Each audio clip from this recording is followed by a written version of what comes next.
Day 3 of the 2017 World Para Athletics Championships from the London Stadium, home of the 2012 Olympic and Paralympic Games. And we're back here 5 years on. It's been somewhat overcast today, a little bit of rain in the past 2 hours, but we're expecting a calm evening and more hot athletics. It's 24 Celsius, which is pretty much as hot as it's been since the championships have been on. Certainly wasn't that earlier. So very good evening for Will Downing and Tulson Tollett and them. It's a very busy evening. We've got 15 gold medals to be decided, 10 on the track, 5 in the field, and surely more world record performances await.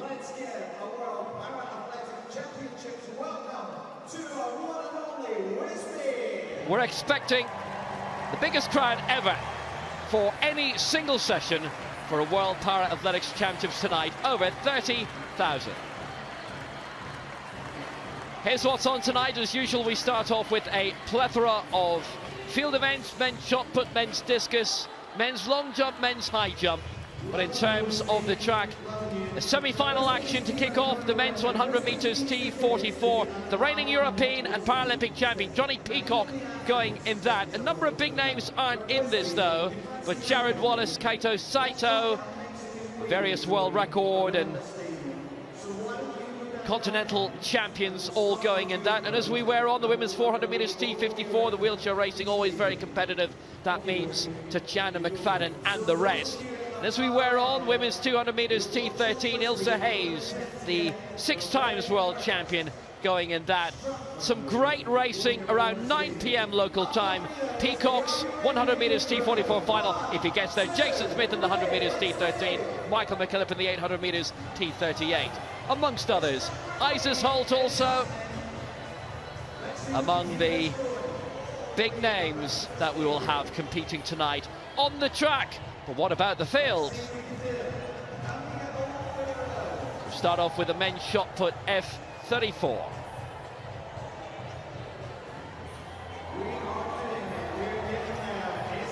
Mauricio Valencia at the top of that list, the bronze medalist at the Paralympics in 2016. Also bronze going back to the last World Championships, but he was 6th in the World Championships before that. The man to look out for though, number 9 there. Azadine Nuri, 2012 Paralympic gold medalist, and also in Rio last year.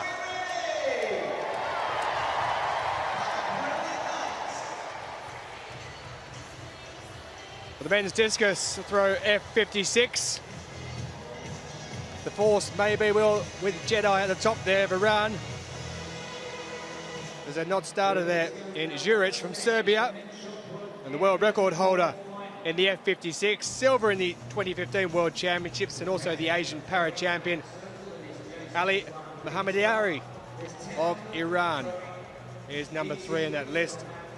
And Leonardo Diaz, championship record holder in the F56 class from Cuba, also starts.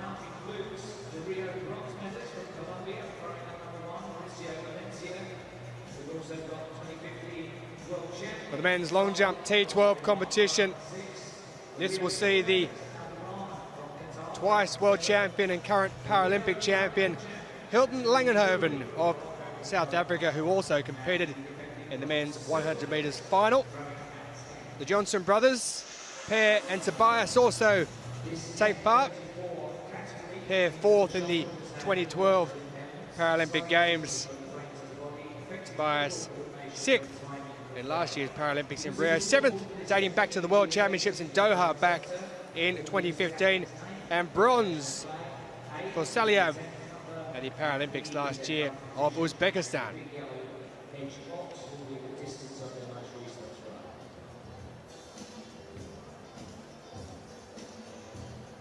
Now something I'm really looking forward to is the men's high jump T47.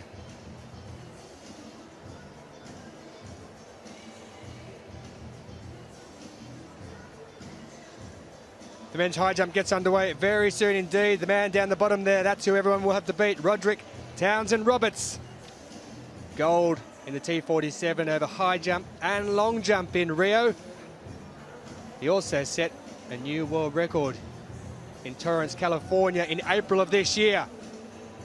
That's who they'll all be looking to beat. Started para-athletics in 2015, winning high jump gold in Doha, plus triple jump silver and long jump silver. What a start.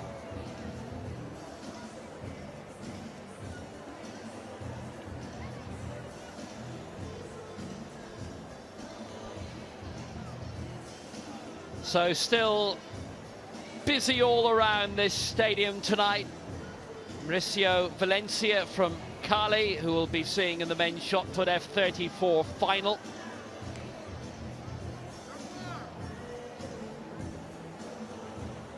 The reigning Paralympic javelin champion.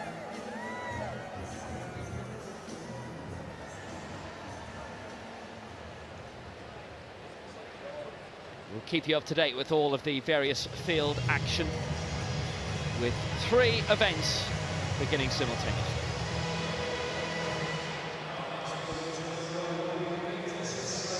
A slight bit of rain falling in the last hour, but not too bad. They're the chalk for Mauricio Valencia to make sure he's got a good grip on the shot put. Of course, in this class, the F34 athletes strapped in have 3 throws straight away before the next athlete comes into position. And it's Mauricio Valencia of Colombia who will get us underway with his first attempt. But it's out over the 9 metre or so mark. 11.98 is his lifetime best. 11.52 is the world record. That was set in Doha back at the last World Championships by Salah Farajek of Iran.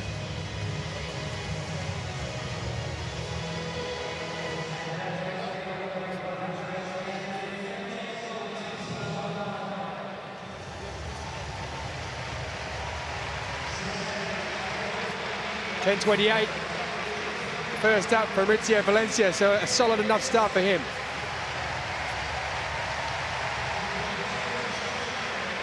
Big field in this. There's 10 overall, and they get strapped in for 3 throws in a row. Some competitions it is 6.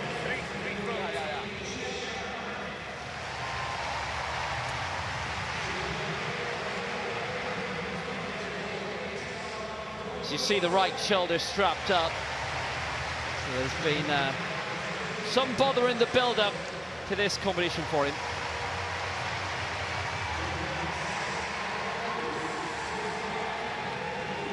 Even more than I thought, both shoulders. That gold won in the javelin in Rio, his first major championship title. But in the last Worlds in Doha, oh, look at that, that's gone out to 11 metres, plumb on the line. Silver in the javelin and the discus, bronze in the shot.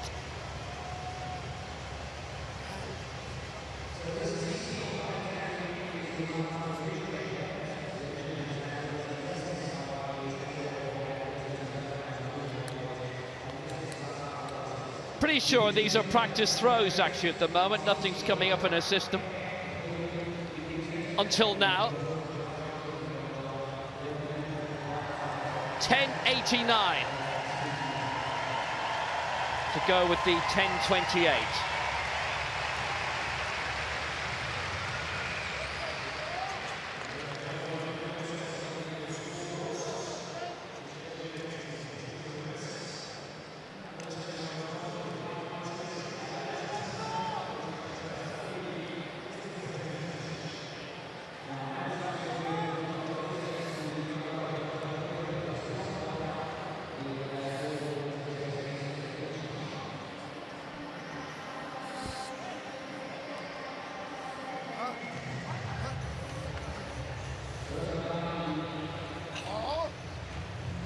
Third attempt then for Mauricio Valencia, and it's around the same mark.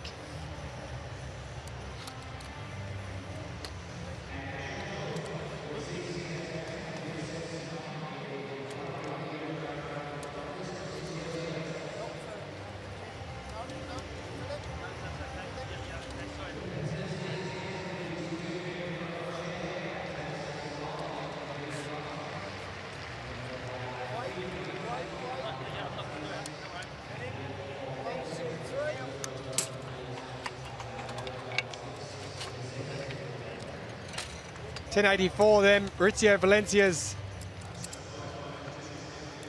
third effort, but a season best with his second throw.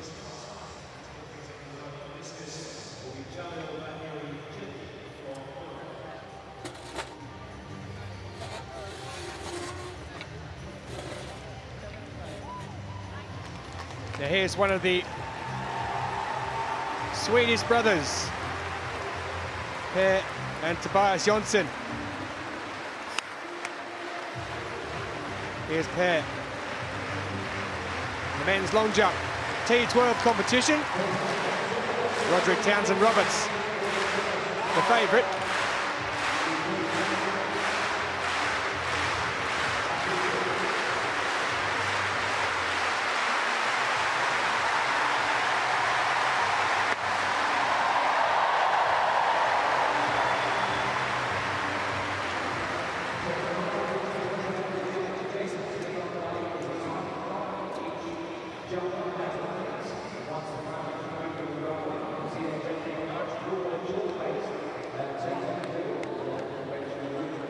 Decent enough from Per Jonsson to start with.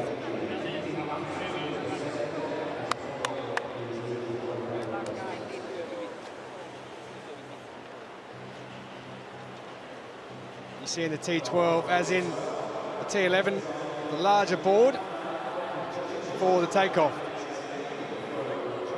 And the manual measurement, which takes it a little bit longer. That man there, fourth at this stadium back in London 2012 Paralympics. 6:44 then for his first effort of the evening. Season best of 6.60, a lifetime best of 7.15. Ingyu Chen of China.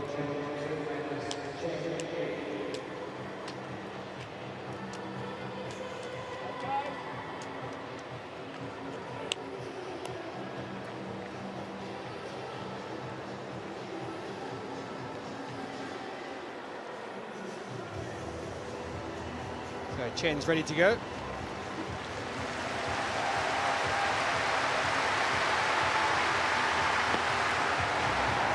Nice jump indeed from Chen. Well past the 6 metre mark that you can see there on the board on the far side, but of course they measure from where he jumps there in the T12 category.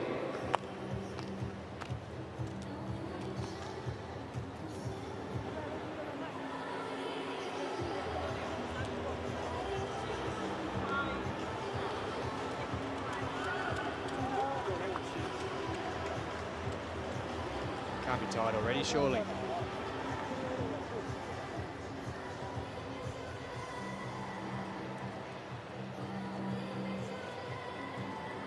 course, a manual measurement in this category, 6:57, puts him into first place, Chen Mingyu of China.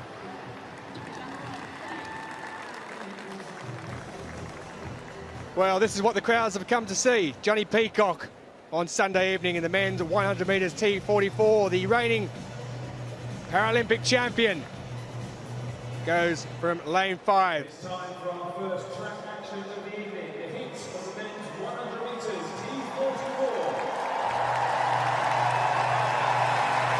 So that man there, Malongo, 7th in the 2015 World Championships. He'll go from lane 2. Ikeda of Japan heads from lane 3. Jerome Singleton, the 2011 champion over this distance, goes from lane 4. But Johnny Peacock, gold in 2012 here, gold in 2016 at the Paralympics in Rio, gold in 2013 in Lyon, gold in the 2014 and 2016 European Championships. The crowd are thrilled to see him. Miguel Cetas, bronze in the European Championships last year of Greece, goes from 6th. And Avila Chimodo, the 20-year-old Spaniard, in lane 7. Johannes Flores, bronze at last year's European Championships, also a member of the Paralympic World and European 4x100 gold teams, goes from lane 8. The crowd already on their feet, expecting. It's a huge crowd that's in now here at London Stadium in Queen Elizabeth Park. And that man there, Johnny Peacock, is who they've come to see. first 3 automatically qualify. Then it's the 2 fastest losers over the 2 heats. Remembering Jared Wallace heads in heat number 2.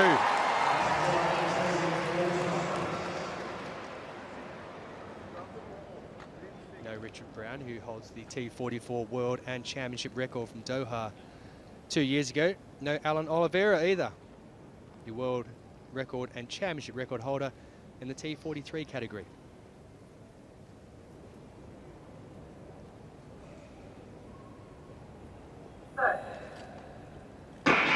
Away they get the first time basket. Decent enough start by Peacock. Here's blasted out of the blocks. Next to him, Jerome Singleton, the champion from Christchurch back in 2011. And coming fast down the outside, that's Johan Flores for 10.65. Johnny Peacock takes the win. He goes across the line in first place. It's Johan Flores of Germany who takes second position. And Jerome Singleton, he got away quick with Peacock, but he got caught right near the line there. But that is a very fast time indeed. It's also an area record of 10.64 for Johnny Peacock. It's also a personal best. Before this, 10.68 was his best. So that is a very quick time indeed for Johnny Peacock. He's a happy man as well. Jerome Singleton holds a dual degree in mathematics and physics from Morehouse College in Atlanta. Also a degree in industrial engineering from the University of Michigan. He may need that later on when they come up against each other again in the final. But there's Johnny Peacock out in front. You can see Singleton on the inside, gets away quick but slows down a little bit towards the end, and flying down the outside as Peacock slows down is Johan Flores of Germany. There's the pace, there's the power. They get out very quickly to Peacock and Singleton. Struggling away on the inside, there's Malongo. But look at this man down the outside as well. Flores, he got away quick. He's looking across already, isn't he, with 20 to go. Having a good smile there, Johnny Peacock. This angle will show absolutely perfectly. Look at that precision. Look at that power. He said coming into these championships, he's looking keen. Look at that. That is relaxation to the maximum. Happy days indeed for Johnny Peacock. And his great friend and rival, Jared Wallace of the United States, will go in the second heat in the coming minutes' time.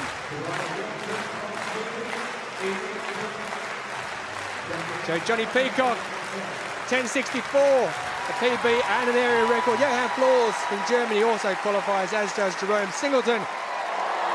And Michael Cetus in fourth place with 11.16 as well.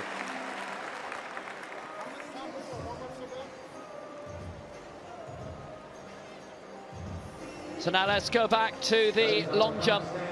Early stages of this, T12 medium visual impairment, and it's Donior Zaliev of Uzbekistan. That's a good one. He's gone way out. 7.12 is lifetime best set this year. Doesn't count as the area record for Asia. Not a full IPC ratified event. This obviously is. It's gone out around 7 meters certainly. Just hung in the air impressively. Did this young man, 17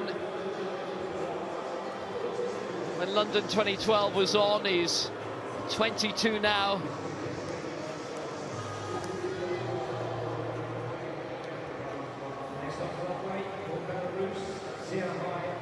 Seven meters 07, and it's a joint Asian record. Tobias Jonsson then of Sweden, one of the two brothers who've seen the other pair go out to 6.44. Always been a great jumping nation. Olsen, Tornius, Kluft, Bergqvist, and that's on the other side of the fence. He's gone good bit out beyond 6.50 here. Remember, they measure from the nearest mark of the chalk dust to the nearest one in the sand.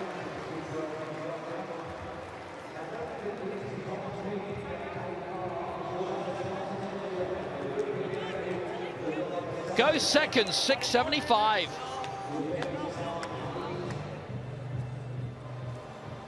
Burdakov of Belarus. His first attempt. Regular medalist in this. Big European name, big leap as well. Looks to be beyond 6 meters 50.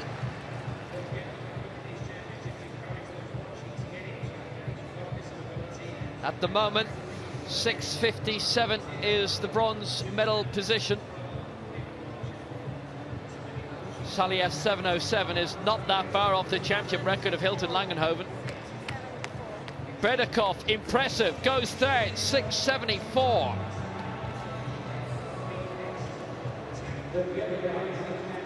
And here is the world record holder.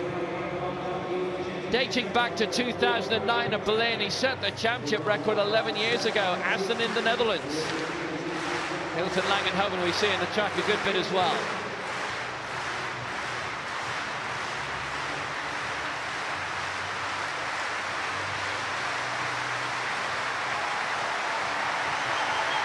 Here he comes.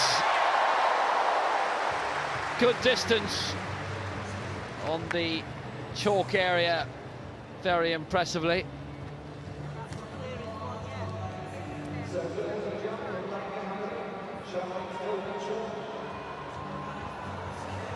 No problem with the takeoff. Langenhoven the last to go, jumping wise in this opening round. Gave him Matthias Schroeder's world record there a few moments ago. It is still Schroeder's, don't worry about that. Something like 35,000 in the London Olympic Stadium tonight. Another record for a World Para Championships. Another record for a para meeting outside of a Paralympic Games or Commonwealth Games. 6:67, he goes 47 centimeters outside the medal.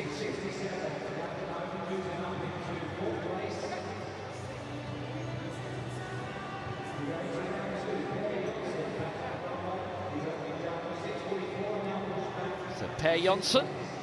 There have been occasions in European Championships where they've managed to get into the medals in the long jump, but this bit of a harder task at a global basis. Per Jonsson's season best is 6:60, wouldn't be good enough for a medal, but his lifetime best 7:15 would on the current standard. Tobias Jonsson's lifetime best is 6:97 and his 6:75 has them in second right now.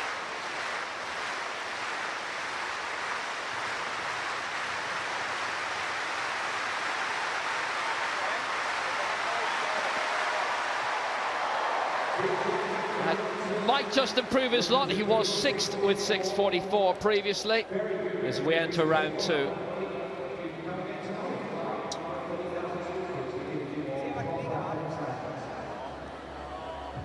Our leader Donior Salieff has previously won gold in the Asian Games in the 4x1 relay, but he's never won a major long jump title before.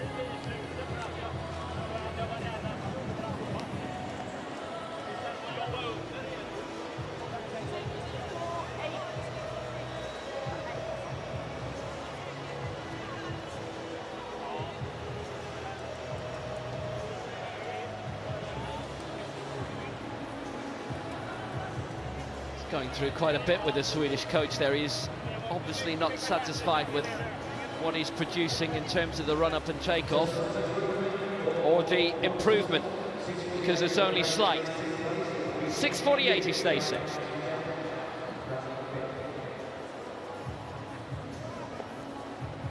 Heat 2 of the men's 100 meters T44. Nick Rogers of the United States does not start. Quick Nick. But we do have the Asian Games champion, Akita Sato, and a double global champion in the relays, Arnu Foray. We start with lane 2 for the United States, Jared Wallace. 10:71, previously a lifetime best, and held the world record for a little while. Gold in the 200 and the 4x1 in Lyon in 2013 of the World Series. Andrea Lanfi of Italy in 3. Bronze in the 4x1 in the Europeans last year. Arno Foray, gold in the 4x1 in London 2012 and Christchurch World Champions 2011 for South Africa. He's the reigning Asian Games champion over 100, 200 and the 4x1. Keita Sato of Japan lives in Toyota City and works for Toyota, the car company. And Nick Rogers is absent.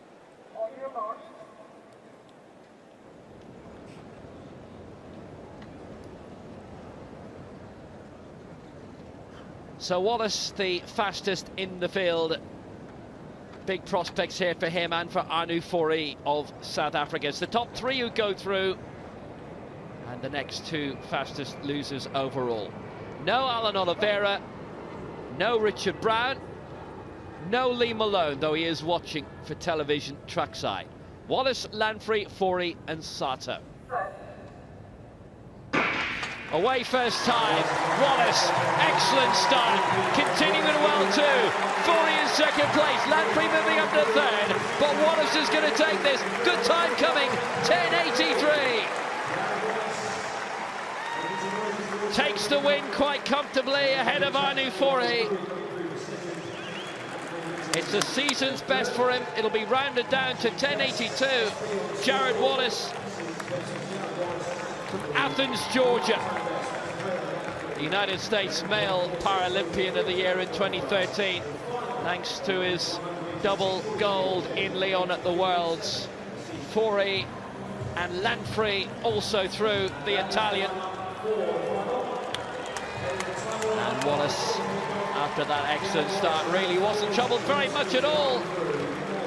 Got away fabulously out of the blocks.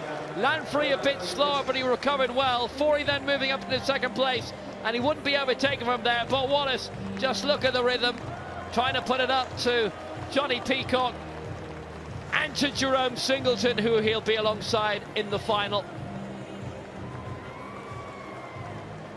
That'll be later tonight. But Wallace away, maybe a little stumble actually with the left foot, you might have gathered there, but it didn't affect him at all. I doubt it took very much off his time in the end. Brilliant effort being put in. This is the single below knee amputee category, but the speed is still quite fabulous. 10.82 for Wallace. A little in reserve for the final in 2.5 hours' time. Just a little wobble, but it didn't let him affect him at all. And just watch Fori get into his stride very well, the South African. Former rugby player with the Golden Lions before the accident that ended that career, but started a new one in 2003. So Wallace through, 10.82. Fori in second, 11.13. And Lanfrey also qualifying, 11.46 in the lifetime best. Joining those three in the final, Johnny Peacock with a new European record of 10.64. Johannes Flores of Germany might be a prime candidate too. Final, 2.5 hours' time. Lee Malone, gold in the 2 and the 4 in Rio. Great interviewee. Headline news in New Zealand all the way it was in Rio. Effervescent personality. I bet he'd give you an entertaining Saturday night out. Or Sunday night out. Chen Mingyu with his second attempt in the men's long jump T12 category. That's a decent jump indeed from Chen.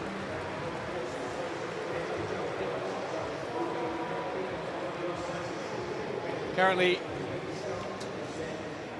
outside the top 3, the Chinese athlete.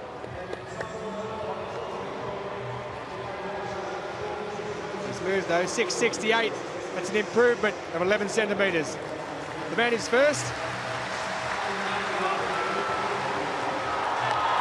That is very big, very, very big. Now remember that Langenhoven's championship record is 7.19. Set 11 years ago.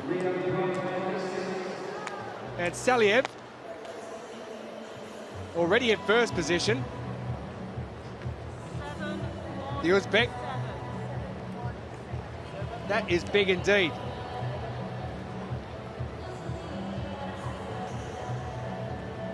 Could only muster bronze the Paralympics last year.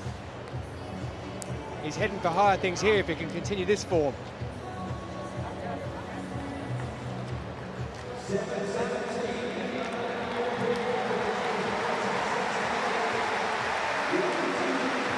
.7:17. So a European record, and he's only 2 centimetres of Hilton Langenhoven's championship record.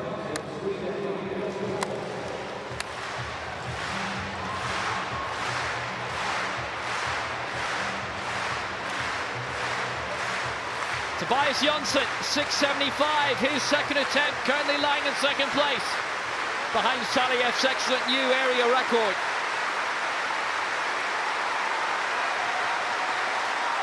Oh, that's excellent! And he got plumb on the chalk, right by the plasticine, threw himself out. 6:75 in round one, his lifetime best 6:97. Both brothers, I'm sure, must have thought in the opening round they could have done a bit better. Let's see if Tobias has.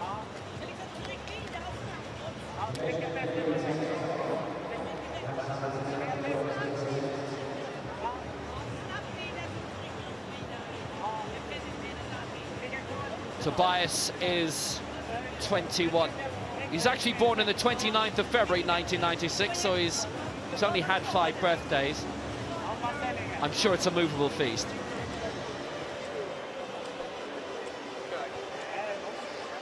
Saliev gained 10 centimetres in this second round. Has Jonsson matched that or improved it? Lifetime best 6:99 for Tobias Jonsson. The Swede is back in big contention after Saliev's Asian record. 1 centimetre away from the big 7-0. Verdikov of Belarus has to follow that up. Currently in third position, 6:74 with his first.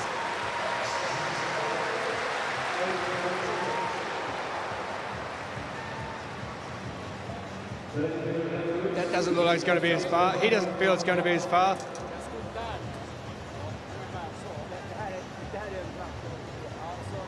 He's up quite close to the end of the board, and they take it from that nearest point from where the foot lands.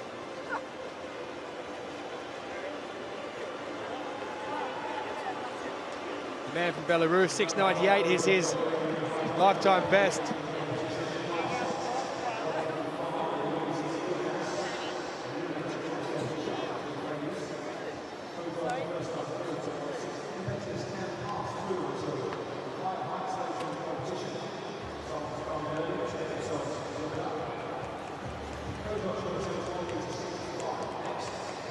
He remains third, 6:44 with his second attempt.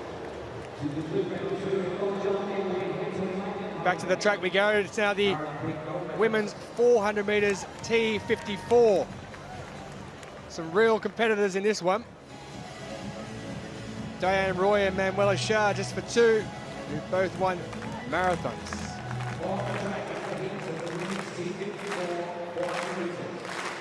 Sherry Madsen, though, will go from the inside, but from the outside, it's Alfonsi, who named Tatiana McFadden as her most influential. She'll be going in a little while's time.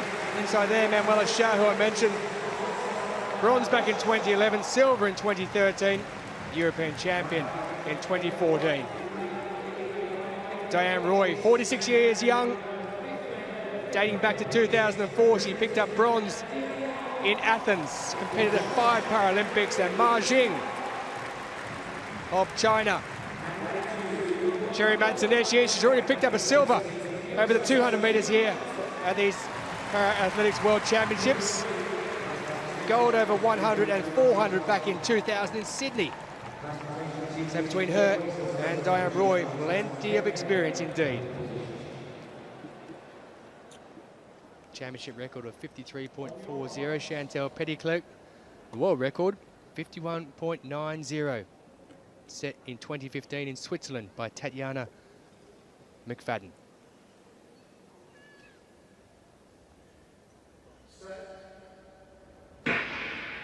They get away very, very quickly indeed. And the quickest of all out wide there, Manuela Shah. She's already taken up on the wheel of Alphonse, and she's gone past her already. And also moving very fast is Ma Jing of China. Sherry Madsen now coming through. Manuela Shah struggling somewhat. She's dropped towards the back after they go through the first 200 metres. And as they move through the back straight, it's Manuela Shah who's struggling well at the back. But someone who isn't is Ma Jing, as she moves up on the inside there. Next to her, Diane Roy. And it's a battle between Diane Roy, Ma Jing, and Sherry Madsen. Madsen now takes the lead on the inside. Madsen there next to the Chinese athlete, Ma Jing. It's Madsen who stretches out somewhat. She's about a metre or two in front, and she's holding Ma Jing off at the moment. Ma Jing going through, remembering the first three qualify from this, so no real pressure at the present time. Madsen takes the win. Ma Jing goes through in second place. And out wide there in lane number 6, it's Manuela Shah, who after a rather slow start managed to bring herself home. Well, Sherry Madsen's shaking her head, 55.27. The time for her, 53.06, a lifetime best. So a couple of seconds outside that. Perhaps that's why she's shaking her head, but there was nothing the matter with the way she got away. That lady got away quite slowly. But she managed to come home very strongly. There is Sherry Madsen on the inside with number 2 on the helmet. Red arm sleeves, and the red and yellow with number 3 on the helmet is Ma Jing, who got away quickly and finished very well indeed. Manuela Shah not far behind them, coming through to take third place. It's going to be a contest now to see who can come through and pick up one of those final qualifying positions. So there's confirmation. Sherry Madsen, who goes through in 55.27. Season best for Ma Jing. 0.1 of a second behind. Manuela Shah of Switzerland takes third place in 56.33. Hilton Langenhoven then in the men's T12 long jump. 6.67 in the opening round, knocked out of the medal subsequently. Second attempt. He was very close to the plasticine there. He might be all right. Seeking improvement.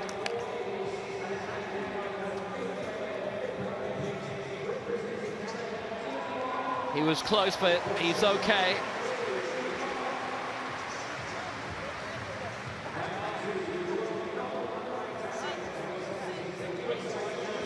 .68 stays fourth, improvement of a centimetre. Per Jonsson, his third round attempt, having cleared 6.48 in round 2.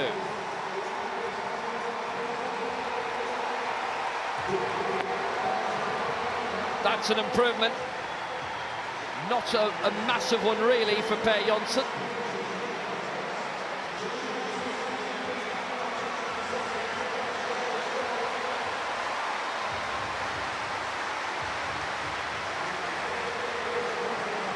Probably around 10-15 centimetres. The instructions being bellowed. 6.58 stays in 6th place. Mohammed Saifuddin Ishak, his third round attempt, 5.96 is best so far tonight.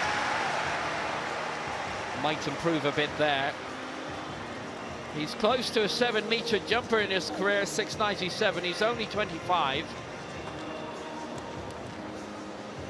Malaysia having a very successful Asia Oceania Games, April of last year in Dubai at the Police Club Stadium.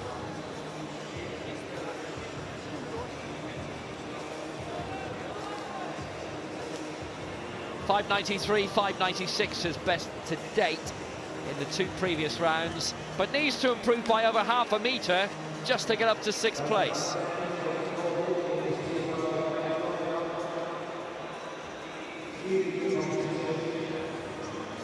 It's magnificent success in the track they've had. Asian Games, Asia Oceania Championships, and it's translated into the last few global games in Doha and in Rio. Well, he's broken 6 meters, doesn't get any higher than 7th. It's 6 meters 08.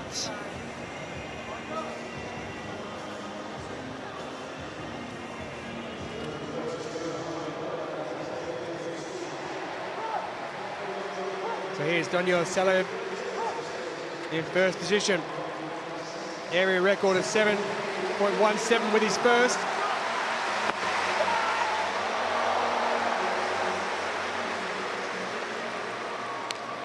Doesn't like that one as much as his last jump. His last one was an absolute cracker. 10-centimetre improvement. His second jump was on his first.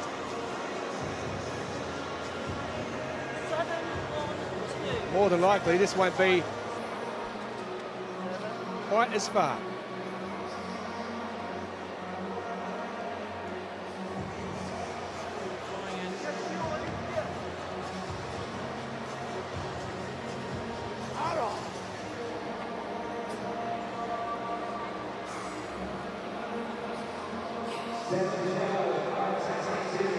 Plenty of British flags flying in the background.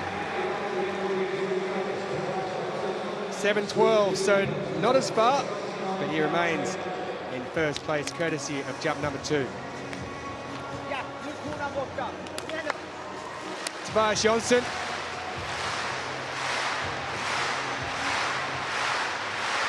His third jump. He's in second position at present. Just 1 centimetre off the magic 7-metre mark. Lifetime best with his last of 6.99, gets the crowd going. And the Swede gets up there.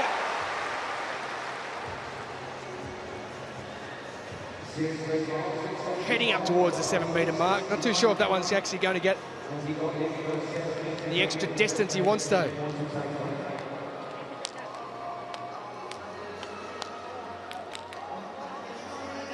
Just saying to his coach there, he's not taking off the way he wants to.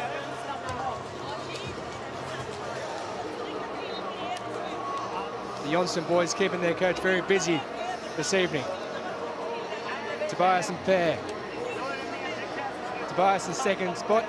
Pear down in 6th at present.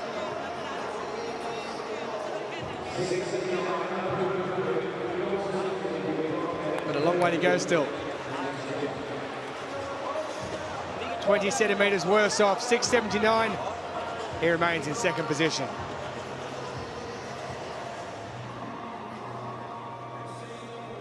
So heat 2 of the women's 400 metres T54, the strongest, the fastest wheelchair racers, and the greatest of them all, Tatjana McFadden goes in this, now the 13 times world champion. She's the reigning Paralympic champion in this, but didn't compete in Doha. So lane 8 for Turkey, Zubeda Supageci, European champion over 1, silver in the 2. Here is Tatjana McFadden with a resume as long as your arm. Gold in the 2 already here, and in Rio, 4 gold medals. Zhou Li Hong of China in lane 6, gold in the 4x4 in the marathon in Rio, 3 golds in Doha. Hannah McFadden, bronze here in the 200 metres, bronze in the 100 and the 200 in the last Worlds in Doha. In lane 4 for Australia, Jemima Mori went out in the semis of the 1500 metres, the final of which is tomorrow morning. In lane 3 for Switzerland, Alexandra Helbling, bronze in the 1, the 2 and the 4 in the Europeans in Grosseto last year. And after success in basketball, gold in London 2012, first major athletics championship for Annika Zion of Germany, plays still wheelchair basketball for Hamburg. So Zion in 2, Helbling 3, Moore 4, Hannah McFadden 5, Zhu 6, Tatjana McFadden 7, Supageci in 8. First 3 to go through to the final.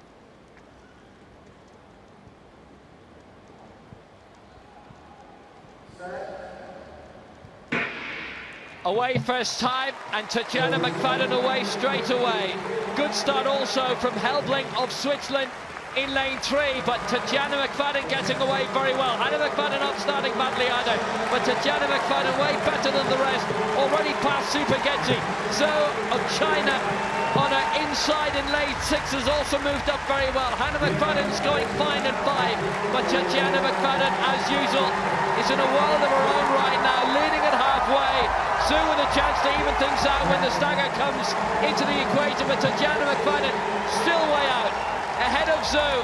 And then the big battle really is for 3rd place, and Hannah McFadden's leading that at the moment. Supageti's in 4th, but it's Tatjana McFadden who's way clear. Zoe back in 2nd place, massive gap then to 3rd. Tatjana McFadden is going to be quite fast, and Chantal Petitclerc's championship record is gone.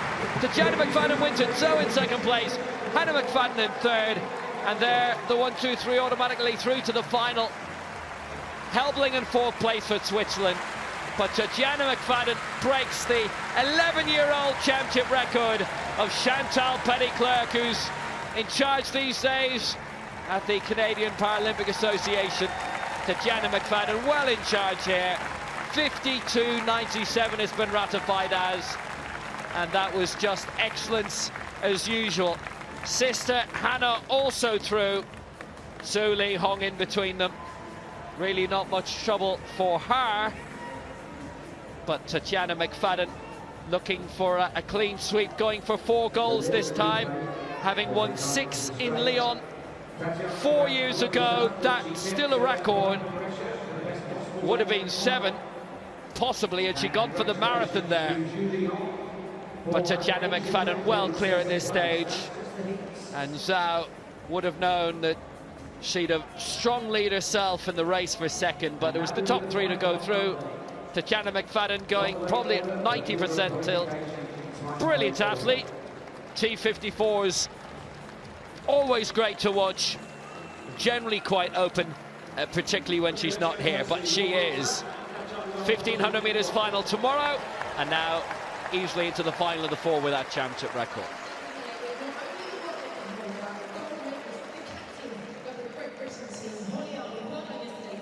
Job well done. Next target might be her own world record, but it's a championship record here for Tatjana McFadden. 52.97. Zoe with a new Asian record, 53.99 for China. And Hannah McFadden, the United States 3rd, 59.34, with Helbling going through as the fastest loser. And joining them in the final, Sherry Madsen, Ma Jing, Manuela Shah, and Diane Roy did make it as a fastest loser. 3 Americans, 2 Swiss, 2 Chinese. Hilton Langenhoven then, the championship record holder, who hasn't lived up to those statutes just yet. His 3rd attempt, 6.68, his best so far. Well, that appears to be a little bit better. The twice world champion, the current Paralympic champion, who's already gone in the 100 metres in this championship. Getting up very close indeed.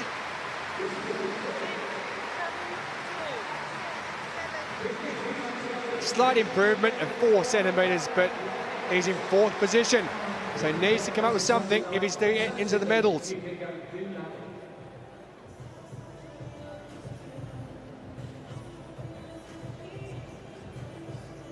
That's how it looks after 3 rounds of the T12 men's long jump. Saliev of Uzbekistan, 7.17, an area record that was. Tobias Jonsson of Sweden, just under the 7-metre mark. And Verdikov of Belarus, currently in the bronze medal position.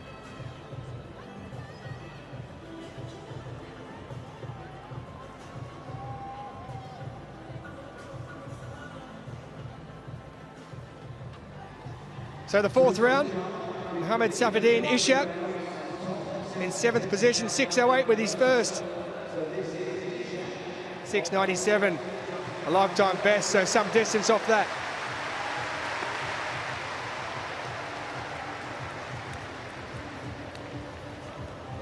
That one not much different to his first jump.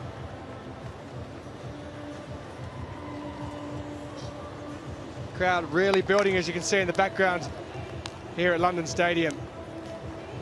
Biggest crowd we've had so far. 5th session of these championships, 3rd day. How time flies.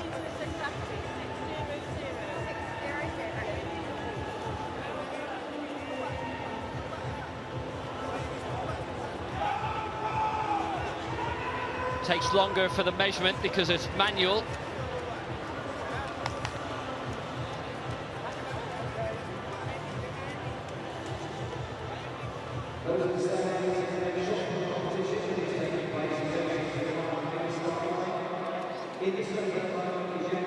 It won't be an improvement for Ishak. It's not 6 metres exactly. Stage 7.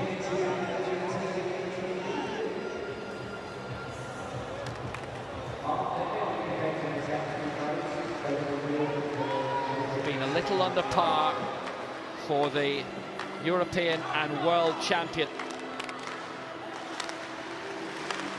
Per Jönsson of Sweden, 7:15, that lifetime best. He's only managed to produce 6:58 so far.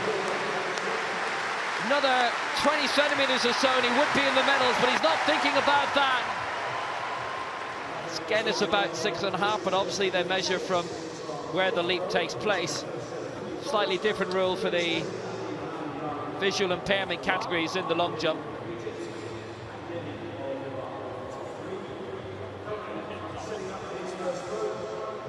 Twice European champion since it was revived in 2012.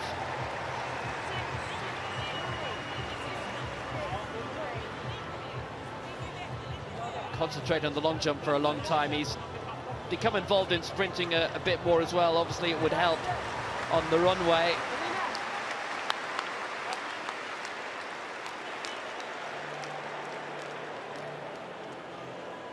It's his best of the night, but it will keep him in 6th place. Per Jönsson, 6:63, still a season's best. That man here, Brent Lakatos, as we prepare for the men's 200 metres. There's Steph Reed. Gold already for her at these championships. In the long jump. Now,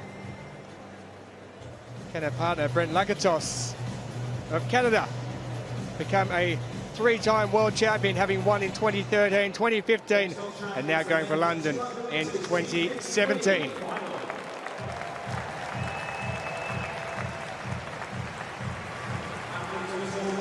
Arisvaldo Fernandez Silva of Brazil will go from lane 9.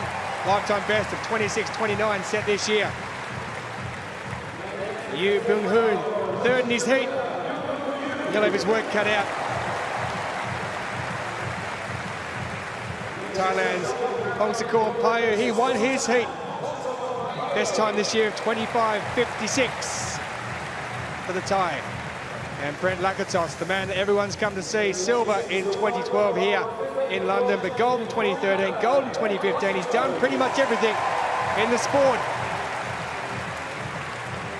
There's his wife, Steph Reed. Now, Brian Seaman looking to get in the medals. He missed out by 3 places when he came 6th in 2015, the American. France's Pierre Fairbank. Gold back in Sydney in 2000 at the Paralympics, silver in 2002, and bronze 4 years ago in 2013. Hamid Alawadi, he is going to be a big threat to Brent Lakatos. Gold in 2002 World Championships, 5th 4 years ago in 2013, but he has a big performance in him. And Nicholas Brignoni, 8th 2 years ago.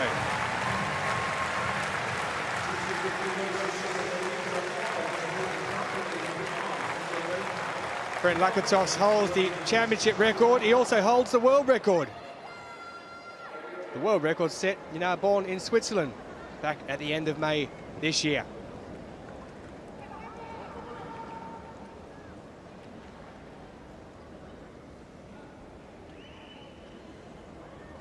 Men's 200 metres T53.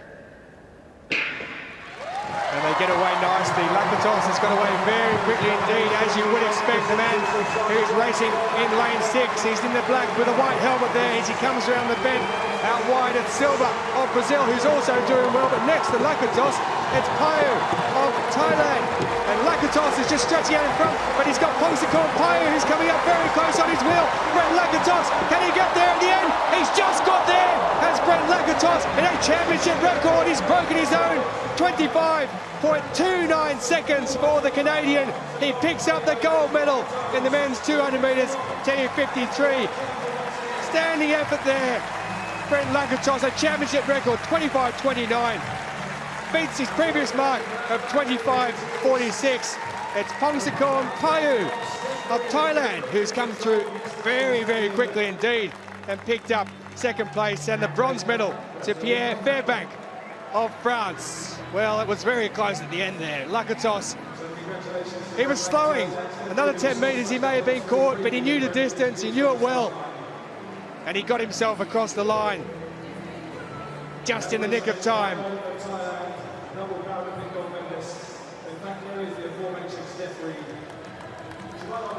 There you see him getting away fourth from the left-hand side of your screen. Rounds that bend very, very quickly. Silva of Brazil. Well, he held him quite well to start with, but then he just faded away as they came into the home straight. Pongsakorn Payu, though, and Fairbank on the inside, they stuck with him. And I think the fact that Payu was right next to Lakatos, he had something to aim at, but look how close it gets there. Well, dear, oh dear. Smallest of margins, smallest of margins.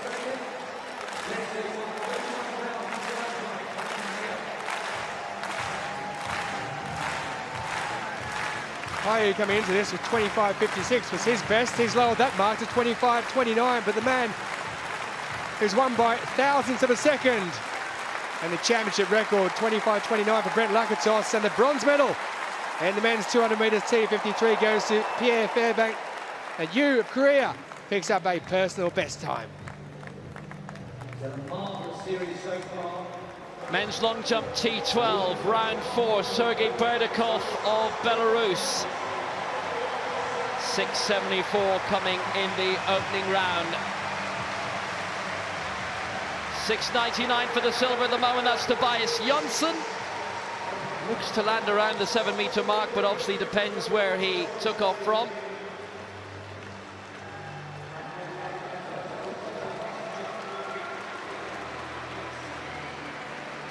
Used the chalk dust very well. Did the former European long jump champion, but he's still the reigning European high jump champion. Twice over, bronze in Grosseto in the long jump last year. Best results have come in Europe. 6.77, stays third, but an improvement. Tobias Jonsson then. 6.99 lifetime best in the second round. 6th in the long jump in Rio. Silver in the Europeans in Grosseto, but this heading for his best ever global result in the long jump. That'll help. Good consistent mark so far from 6.75 to 6.99.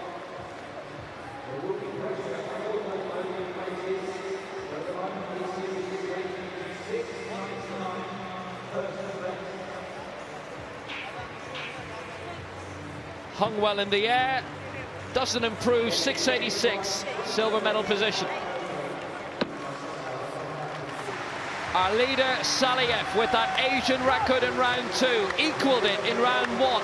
7.07 in the first round, 7.17 in the second. What now? That's pretty solid again.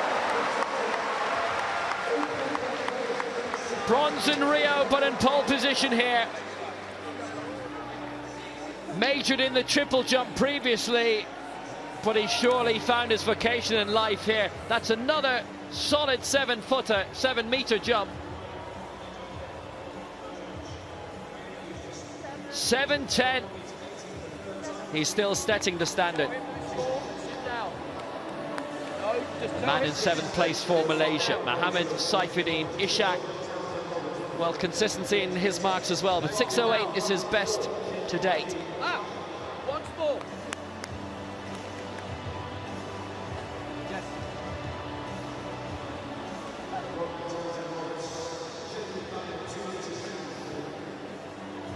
Fifth in London 2012, silver at the Asian Games in Incheon in 2014. So Ishak on the way. Out. That'll be a no jump, and he stays in 7th place.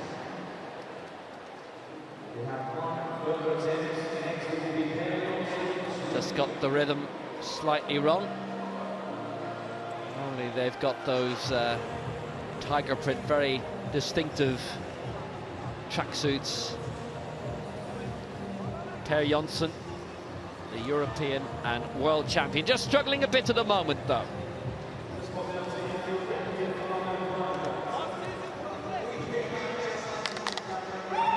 Per Jonsson steps up to the mark.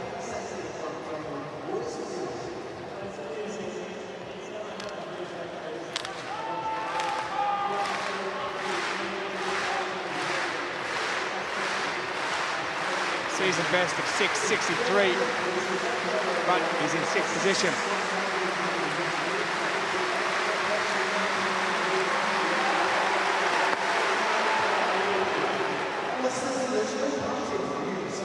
That one won't improve either.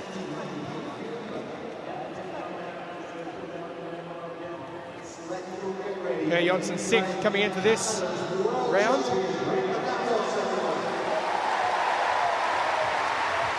He's over the 6-metre mark. 6:63 though is the mark he's after to beat.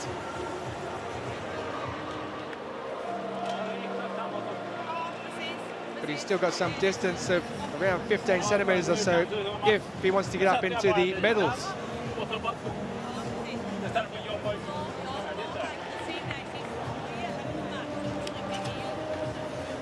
Verdicov presently occupying the bronze medal position, 6:36, so Per Jonsson stays where he is in 6th position. Kim Crosby of the United States in the field of the women's 200 metres T13 finals. Silver in this 200 metres 2 years ago at the last World Championships in Doha. The reigning world champion over 100 and 200, Ilse Hayes of South Africa, is in this also. Nathalie Nielsen's comeback continuing, the Swede qualifying for the decider. So lane 9, Tomomi Sato of Japan. Silver in the Asian Games in Incheon in Korea 3 years ago, her best career result. The reigning 100 meters Paralympic champion from Ukraine, Lelia Adzamatova, she's in 8th. The reigning world champion over 100 and 200, 6 times world champion, double Paralympic champion for South Africa, Ilse Hayes, her last major championships before retirement. Lane 6, first major championship for Turkey's Svezia Kilinic, and she's got Tokyo well in her sights. After taking 8 years out from international athletics, Nathalie Nielsen is back. Her last major championship, Beijing 08 for Sweden. Lane 4, first major championship for the Japanese Mana Sasaki. 26.71, a lifetime best set this year. The world champion over 100 and 400 from Lyon in 2013 for Ukraine, Ilona Glebova. And in lane 2, the flash. Silver in the 200, bronze in the 100 in Doha 2 years ago at the last Worlds, and bronze in Rio in the 100 for the United States, Kim Crosby. T13, least visual impairment. Amara Durand injured during the 100 metres final in Rio last year, and we haven't seen her since. Pulled out of the rest of the games, unfortunately. So Crosby in 2, Glebova in 3, Sasaki 4, Nielsen 5, Kilinic 6, Hayes 7, Adzamatova 8, Sato 9. The final of the women's T100 metres, T13.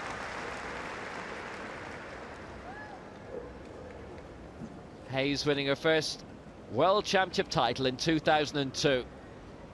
15 years later, looking to bow out with more glory.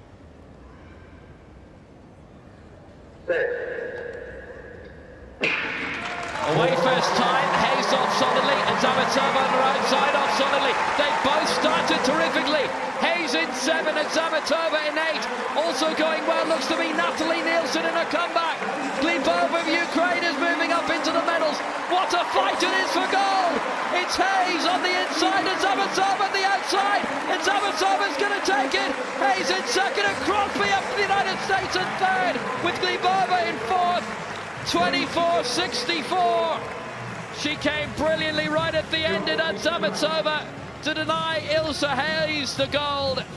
It's a lifetime best as well for Zametova. And what a brilliant closing straight for Kim Crosby as well. At Zametova, it's a new European record for her of 24-63. But they were stride for stride to Zametova and Hayes for a long time. And Hayes just denied in the final 20. And Zametova, the Paralympic 100 meters champion, gets gold in the 200 in London, and Crosby just ahead of the other Ukrainian, Glebova, for the bronze. Very good start by Hayes and Zametova. Sato burnt off straight away on the outside. Sasaki had a better start. Glebova then moving up very well. But Crosby on her shoulder throughout. 2 big battles from here on in. 1 for the gold and 1 for the bronze. And it's at this stage that Zametova puts the foot down, overtakes Hayes to take the gold. And Crosby doing the same to Glebova for the bronze. Another great find for Ukraine. She's from Kharkiv. Hayes with the slight lead up to this point with around 60 to go. And then as Zametova accelerates, Hayes moving backwards slightly. And the 6 times world champion unable to add a 7th on this occasion. Crosby with an equally good finish. Great glory for the 23-year-old with that new European record and world gold.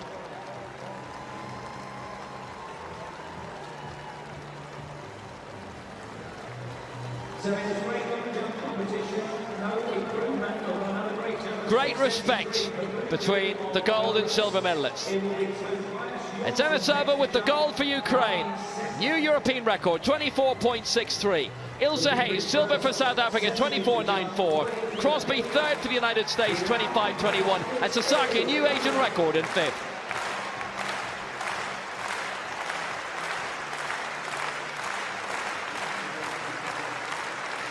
So back to the long jump, and Hilton Langenhoven in the T12, the championship record holder, World Paralympic champion. Doesn't like that one either. He's running out of chances. Here's the South African. Looking for a hat-trick of world championships.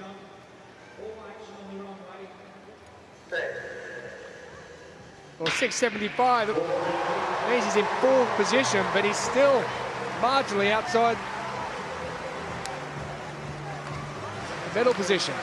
Tobias Jonsson, he's not outside the medal positions, he's 2nd.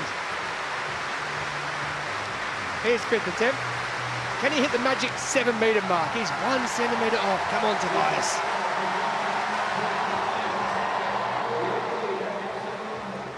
It's pushing it, it's pushing it. He likes it.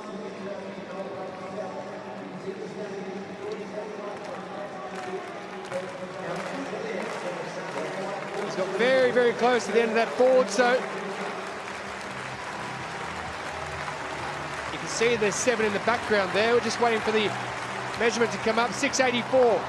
Doesn't improve. He stays 2nd. Well, here's your man who's in 1st position, Daniil Saliev. That's clean up near the 7-metre mark. Not too sure if that's going to go any further than what he has at present, though. 7.17 with his 2nd jump. new area record in that one.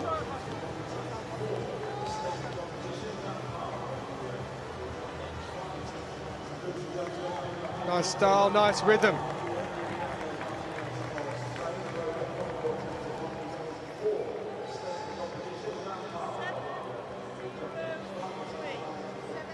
Manual measurement in the T12s, visually impaired, medium visually impaired, T11 being the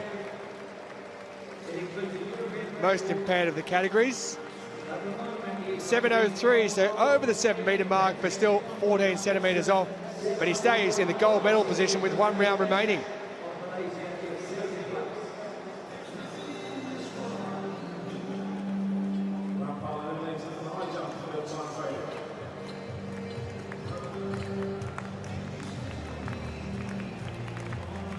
Great crowd tonight, 35,000 or thereabouts.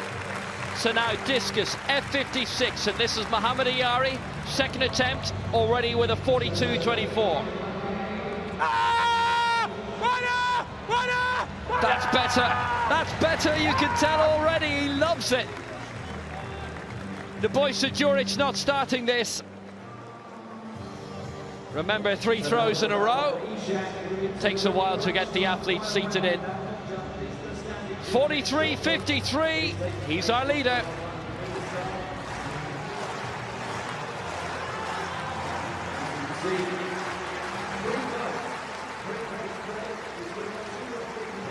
Second attempt of Egypt's Ibrahim. You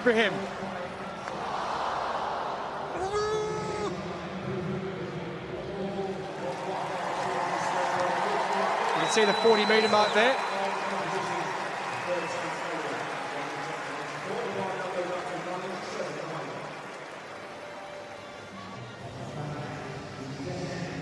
After a foul with his first, 37-34 puts him in 3rd position. Diaz of Cuba currently in 2nd with his 3rd attempt now, 42.85.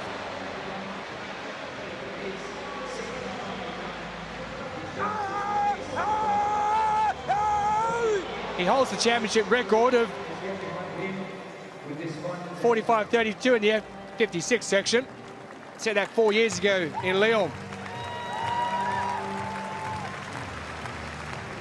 That's pretty decent, isn't it? That is pretty decent indeed. 45.47, a new championship record for Leonardo Diaz. And after the 3rd round, he leads. Time to move back to the track, and the name everyone was talking about in Doha was Isis Holt. 16 years of age, world champion over 100 and 200 in 2015. What a championships. She has a compatriot with two, in fact, in this race. Carly Simon, who was the bronze medalist in Doha in 2015, goes from lane 8. And last year's Paralympic champion over 100 and 200, Zhao Jue of China, will move from 7. Brianna Coop, 19 years of age, 4th back in 2015, just outside the medals. 5th last year in Rio. The 2nd of the Australians who goes from lane 6. Jagoda Kabil of Poland. Bronze in the 100 and 200, the 2016 European Championships. She'll run from 5. Inside her, Anna Luxova of the Czech Republic. 4th in those European Championships. And here she is, the 3rd, the Australian triumvirate, Isis Holt. Silver in Rio over 100 and 200 last year, but she's going back-to-back titles here in the 200 as far as the World Championships goes. And then Maria Lyle, she'll get a big cheer. Just have a listen for this. There it is, the 17-year-old Scot, European champion last year in both the 100 and 200. Silver in both those events, also back in 2015. Can she improve? The British athletes say with the crowd behind them, it's going to help them. Well, now is the time to find out.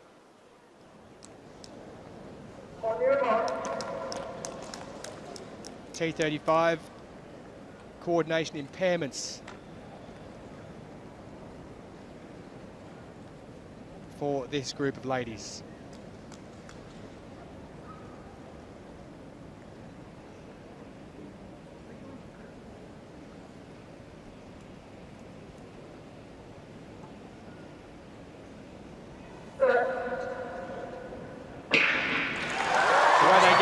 misunderstanding somewhere from a block start, and Isis Holt has got away quick, but on the outside there, that's last year's Paralympic champion, Zhao Jie, who's got away very quickly indeed, but Isis Holt has caught up to her extremely quickly, and Holt has taken the lead heading down the straight.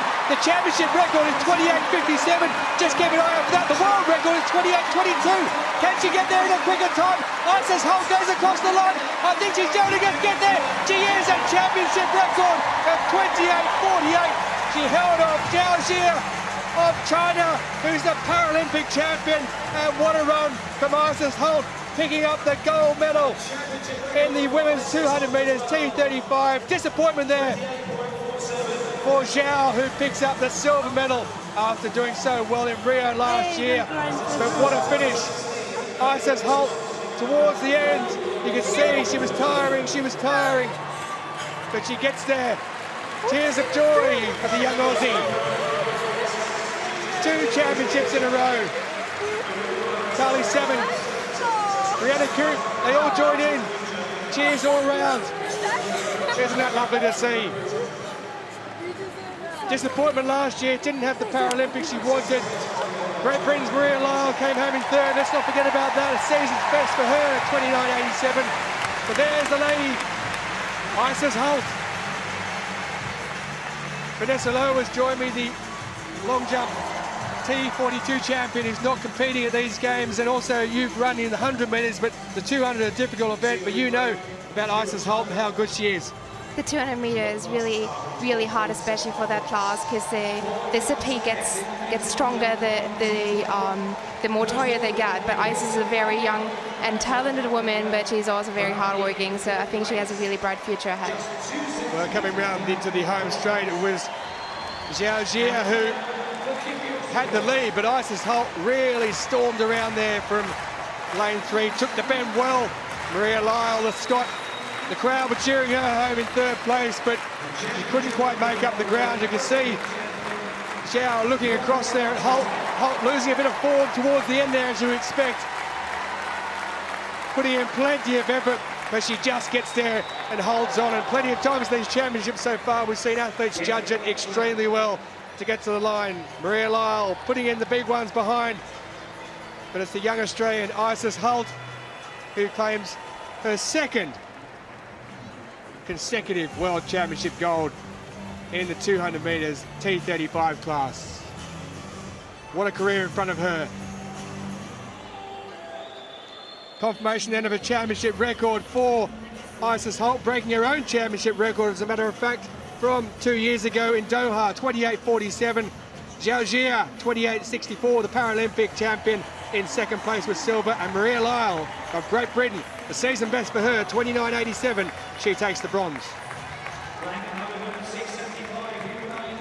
Hilton Langenhoven as we return to the men's long jump T12 medium visual impairment. The Paralympic champion gunning for yet another world crown. He's running out of time. Into the final round. 6.75 is best.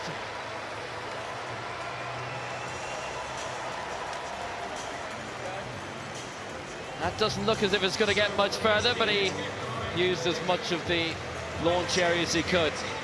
Snap! 6.75 again. He stays 4th. He will not get a medal. The Serhii Berdikov will. At the moment, it's bronze.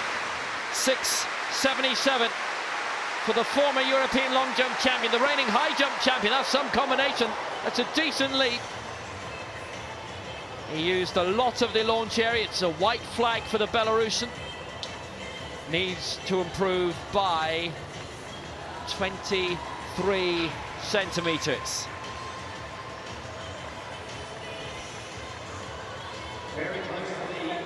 Couldn't have got much closer than that. 3 attempts all in the 6.70s. He's given it a lot. 6.98 is lifetime best, and that would still only be good enough for 3rd by 1 centimetre. With Tobias Johnson 6.99. Berdikov has had a 6.74, 77, 73, now 72. bronze for Berkov.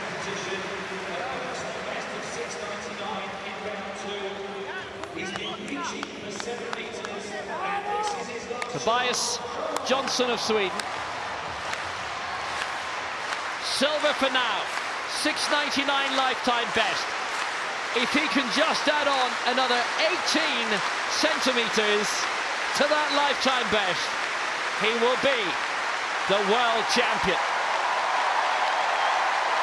Here he comes. Good effort by Tobias Johnson, but he knows that's that. And it's silver for Sweden. His brother Per Johnson has lost his world title. And it's the younger Johnson brother who wins the silver here.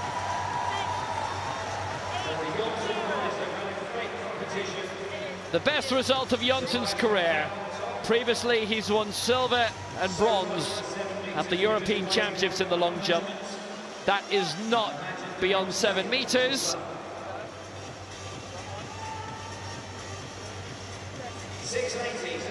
It's 6 meters and 80.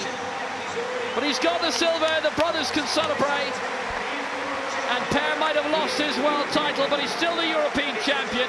It's the outgoing world champion. And brother Tobias is now a world silver medalist. Lifetime best as well, 6.99. But here's our champion for Uzbekistan, Doniyor Saliev. No pressure on this jump then. The only pressure is to see how far he can go himself. Tobias Johnson claps him on in the background. Not a bad jump indeed to finish with. 7.17. His best jump, his second one. That was an area record.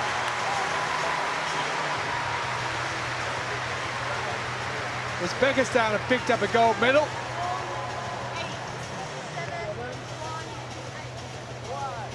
Sweden has certainly got the silver. Belarus have got the bronze.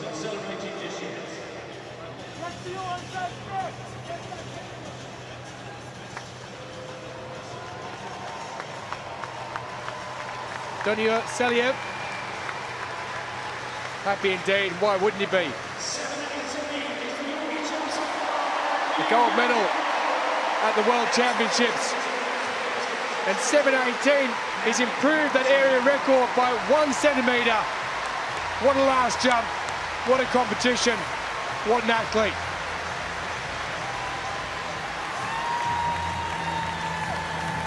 So Saliev wins a new Asian record, 7 meters 18. Tobias Johnson, silver for Sweden, 6.99. Sergei Berkov, the bronze for Belarus, 6.77.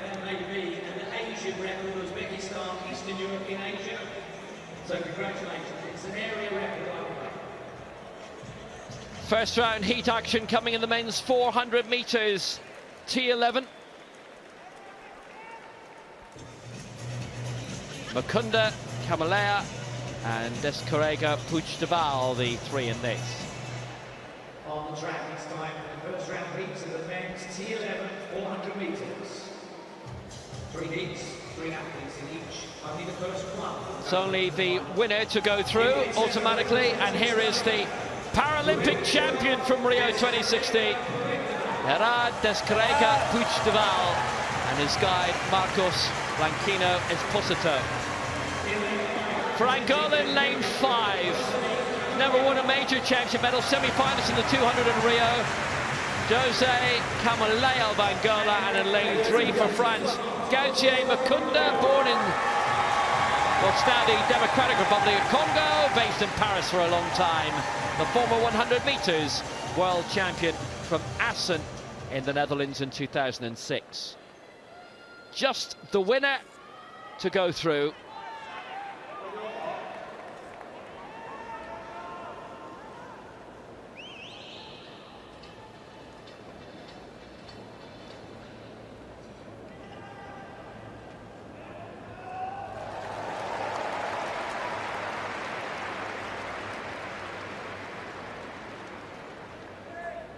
Kamalea coming force, he's turning 20 years old next week.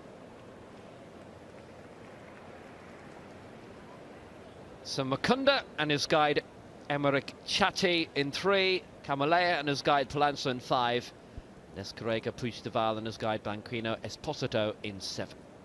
And only the winner to automatically progress.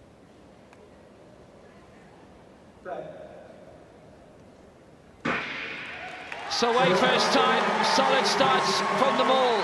Kamalea, 19 years old, very solid start for him in the middle. He's got the slowest lifetime best, but he's got a lot of confidence about him. Descarrega Puigdeval has run some very good times this year. He's got a lifetime best 2 seconds faster than the other two, leading at the moment, but Kamalea is not that far off him. Mukunda's got a little bit of ground to make on the inside. Descarrega Puigdeval on the outside, they'll straighten up. It's the Spaniard in the lead, Descarrega Puigdeval. Kamalea in second place for Angola, but beginning to tire in the middle. Mukunda's coming into his own now.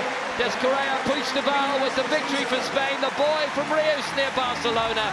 He's taken it. Second place will be Mukunda for France, and falling over the line, Kamalea of Angola in third place, who's been eliminated, as was the case in the 100, the 200 and the 400 in Rio. It's 51.23. It's season's best for Descarrega Puigdeval, and he makes his way into the final. Good solid time as well, Kamalea. Obviously it put too much into it very early on, and he's still struggling a bit just to gain his feet.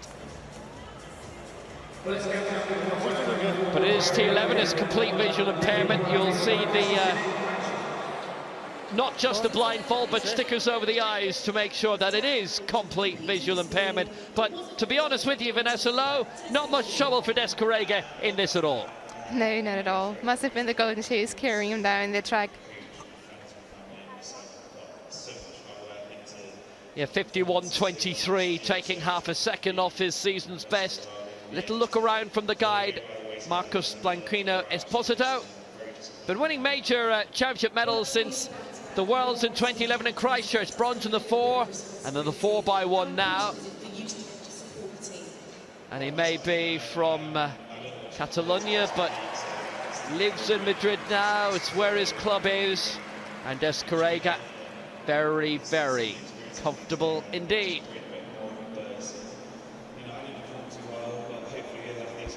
Bottom tier here, by the way, is just about full, and on the far side, the back straight, I'd say probably 60-70% full. Victory then for Gerard Descarrega Puigdeval, 51.23, and Mukunda in second will have to wait.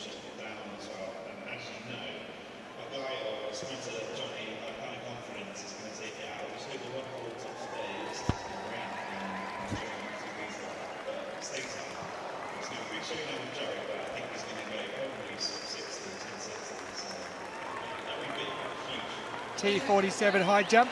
Chen with his first attempt of 192. That one is very nice indeed. So Chen clears his opening attempt.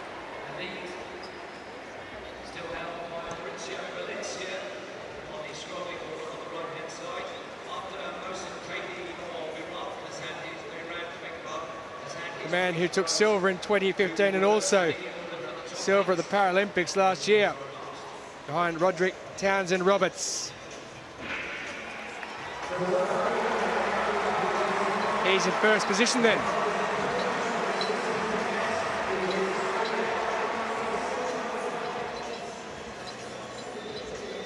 Aaron Chapman, who was bronze medalist behind Chen last year. No issues for him either. From the opposite side.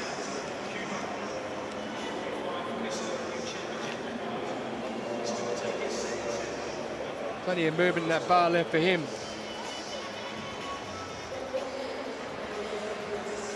Missed on his first. Got his second, 192. Third attempt for Angan Chanabu.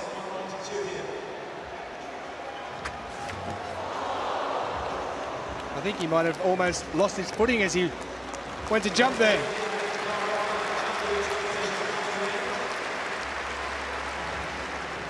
Townsend Roberts not into the competition as yet, as we watch Chanabun of Thailand go out. So 192 for the leaders at present. Roderick Townsend Roberts set a new world record back in April of 2 metres 13. And due to join at 2:04. This is Rushdie of Bulgaria in the discus.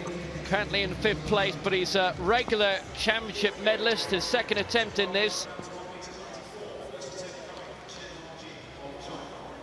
This is F56, which is the second strongest of the seated throwing events.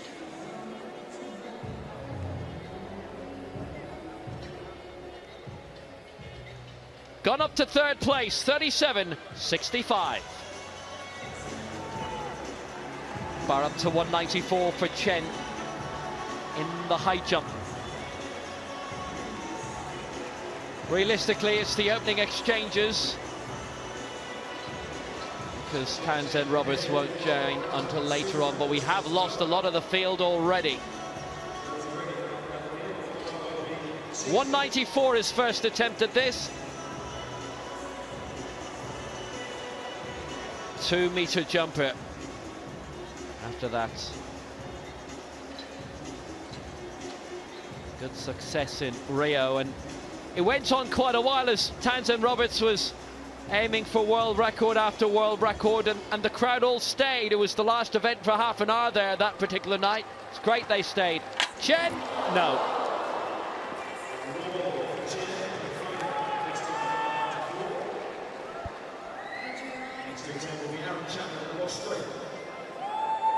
Time for the second of 3 heats in the men's 400 metres T11. The reigning world champion Daniel Silva of Brazil, who missed out on gold last year in Rio, will go from lane 3. Superchai Songphanit of Thailand doesn't start.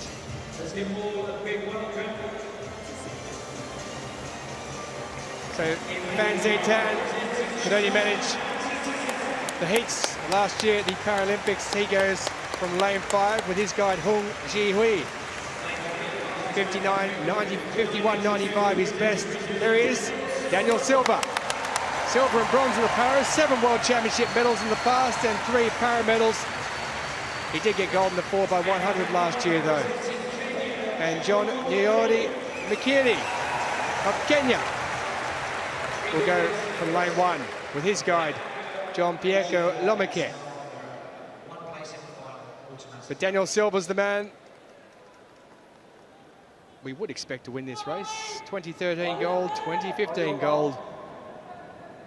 Will it be 2017 gold?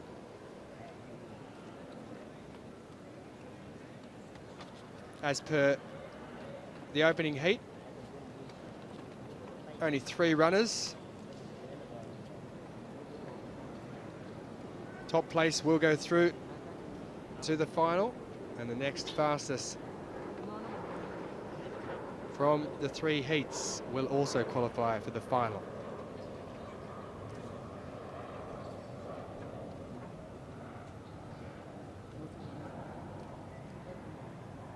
Mikiri in 1, Silva in 3, Phan in 5.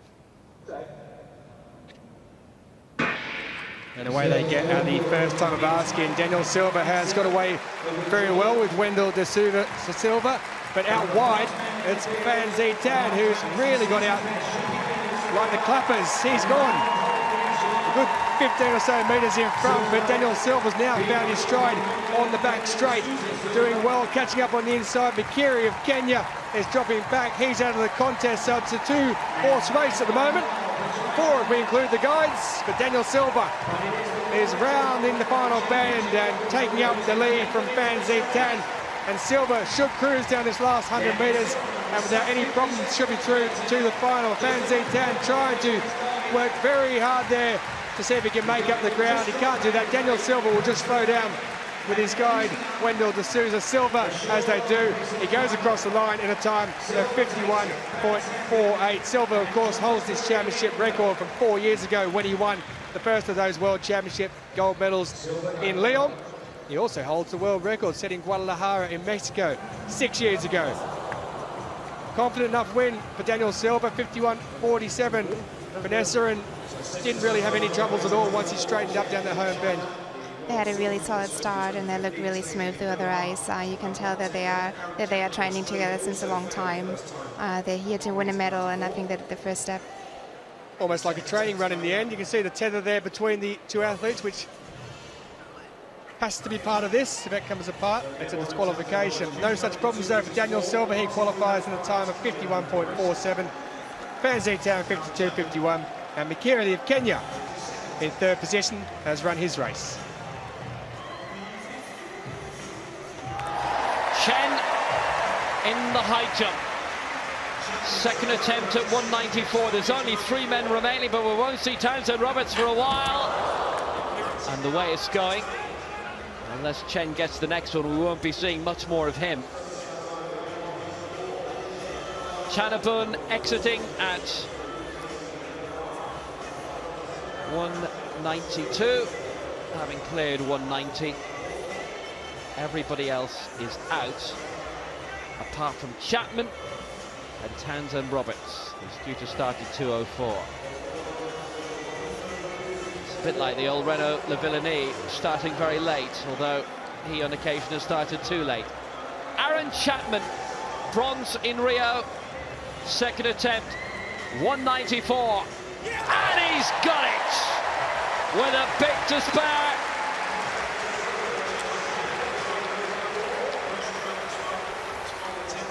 Well clear. He's still got a bit of room to manoeuvre there, and he's still in it. And it puts him in the lead at the moment, which, if Townsend Roberts has judged it right, is the silver medal position. He'll be happy.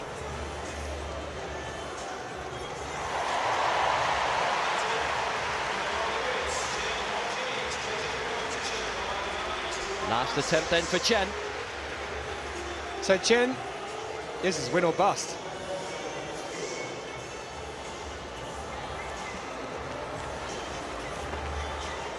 And he gets there as well. Well, it took some time. He got himself into a lovely position. Flicked the bar slightly. And you can see there it has a slight wobble, but he didn't really clatter into it like he did the last couple of times. He remains in this competition. The third attempt goes over. 194. He's in second.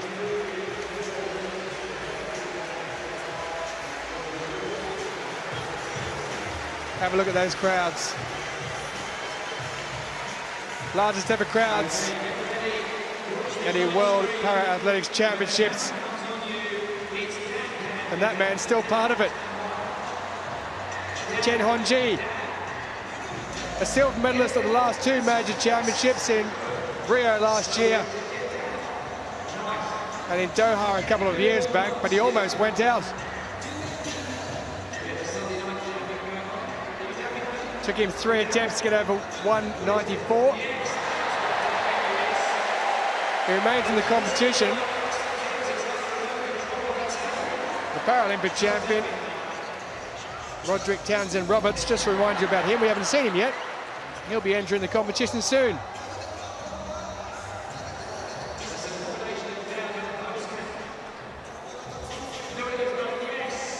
He's the world and championship record holder. Is the American. Chen will be just looking at his next target though.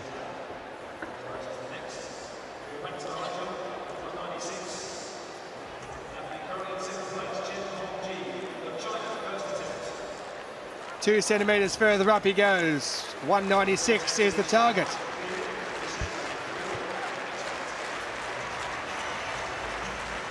First attempt.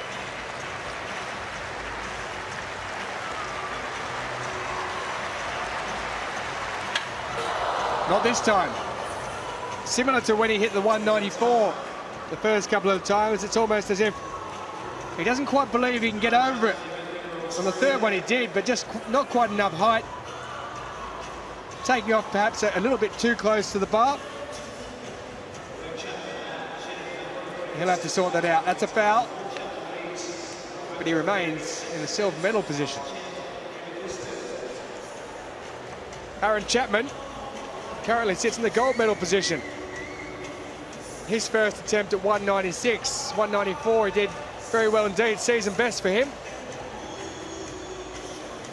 Lifetime best of 199, so still an opportunity for him to get up near that and hit the magic 2 metre mark.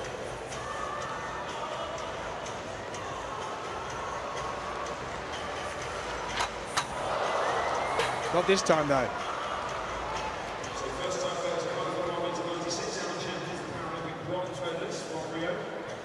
So, heat 3 of the men's 400 metres, T11. Third and last. On the track, it's time for the third and final heat of the men's Featuring the European 100 and 200 metre champion, Timothy Adolphe. 4 athletes and their guides. The Dong Dong of China as well, who's a live candidate. For Namibia, Ananias Shikongo, the 200 metres Paralympic champion. Silver in the 2 in Doha, silver in the 2 in Lyon. Lane 5 for China. It's a world's gold medalist, 200 400 back in 2015. Di Dong Dong for China.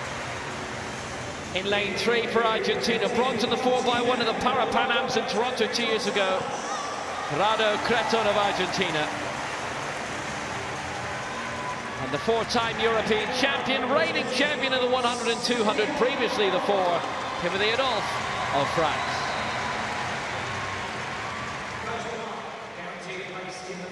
Again, just the winner to go through with the one sole fastest loser.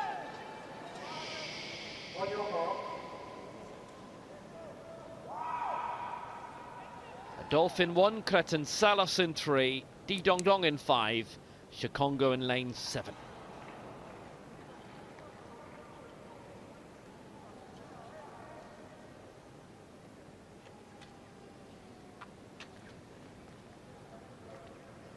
Shikongo with his guide Evan Chiviju.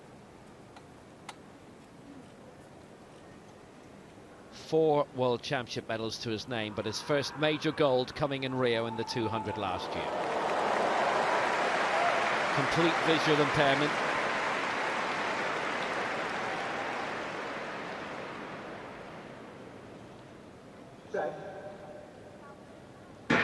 Well, they were left sitting a long time because of the crowd cheering the field events, but we're underway. Good start it was by Shikongo in 70, with those uncomfortable, the shake of the head. It's Adolphe in lane 1 on the inside, eating up the stagger quickly on Creton Salas of Argentina in 3, and now overtaking him with the back straight. Shikongo on the outside, still looking strong. Adolphe with very good pace. Di Dong Dong of China, we've seen how good he's been. He's already won bronze in the 100 metres here, where Shikongo won the silver. And now Di Dong Dong and Shikongo straightening up, and Adolphe coming up shortly alongside. This is going to be a good battle to see who's going to get through to the final. It's Di Dong Dong for China in the middle. It's Adolphe coming up on the inside. Shikongo looks beaten now. It's still Di Dong Dong, only just. Can he make it, Adolphe? Adolphe's done it! Di Dong Dong in second place, 51.72. What a finish that was!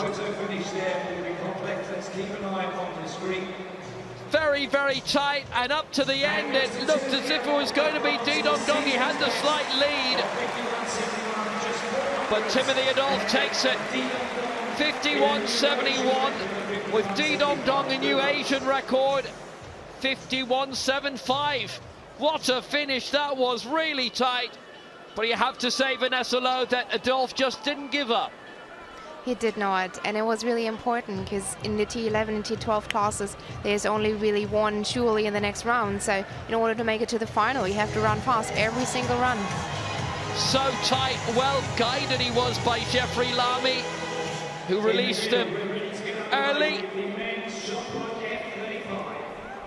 So Timothy Adolphe into the final 51.71, but Di Dong Dong will join him in the decider. That new Asian record, 51.75.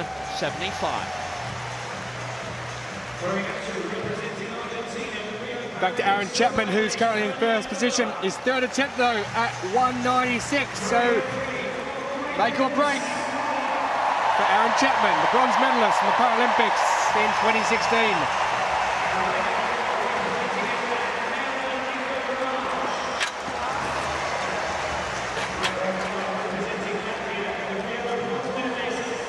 Well, Chapman will go out, but Chen, who we saw a moment or two ago, who missed at 196 on his first couple, has passed on his third. So Chen has gone over the 196 mark. He's got a lifetime best of 201, so he remains in the competition.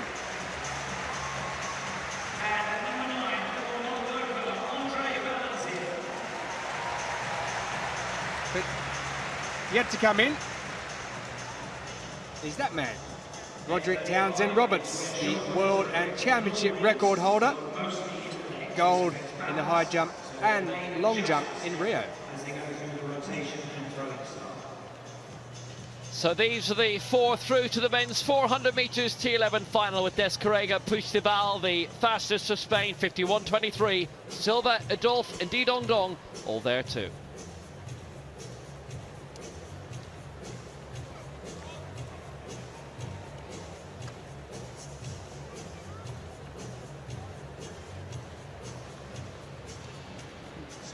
Round 4 of the discus, Ibrahim.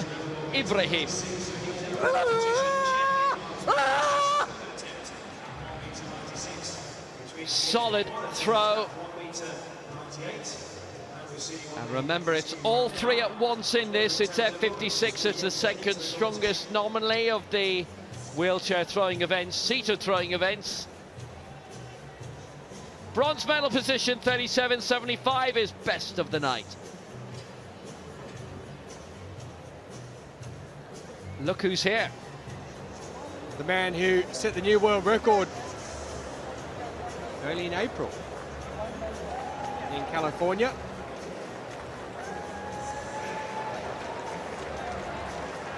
Well, he was due to come in at 204, but he's going to come in at the 198 mark. Maybe boredom got the better of him. Best not to come in too late.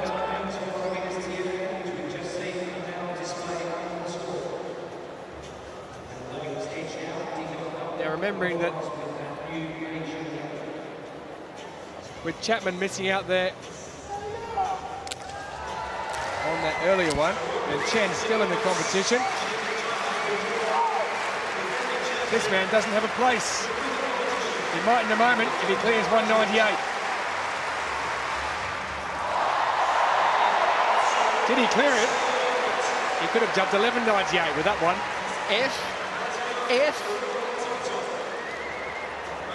Look at the room. He makes me feel extra short. What a jump. A clear reason why he came in when he did.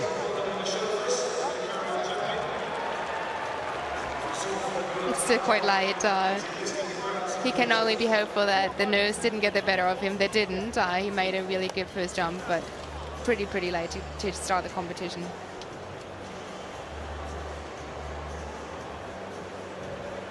Would you believe he only started para-athletics in 2015 when he won that high jump gold?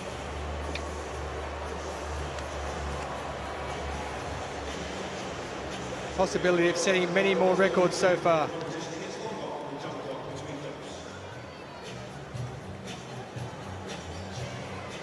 So the final of the men's 1500 metres T52. This is the third strongest of the wheelchair racing categories. The European, World and Paralympic champions going in this: Gers Bickler of Austria, Raymond Martin of the United States. Pet Rungsri of Thailand on the outside, the 100 metres Asian Games champion. Raymond Martin, the reigning World and Paralympic champion, 5 gold medals he won in Lyon in 2013 at the Worlds.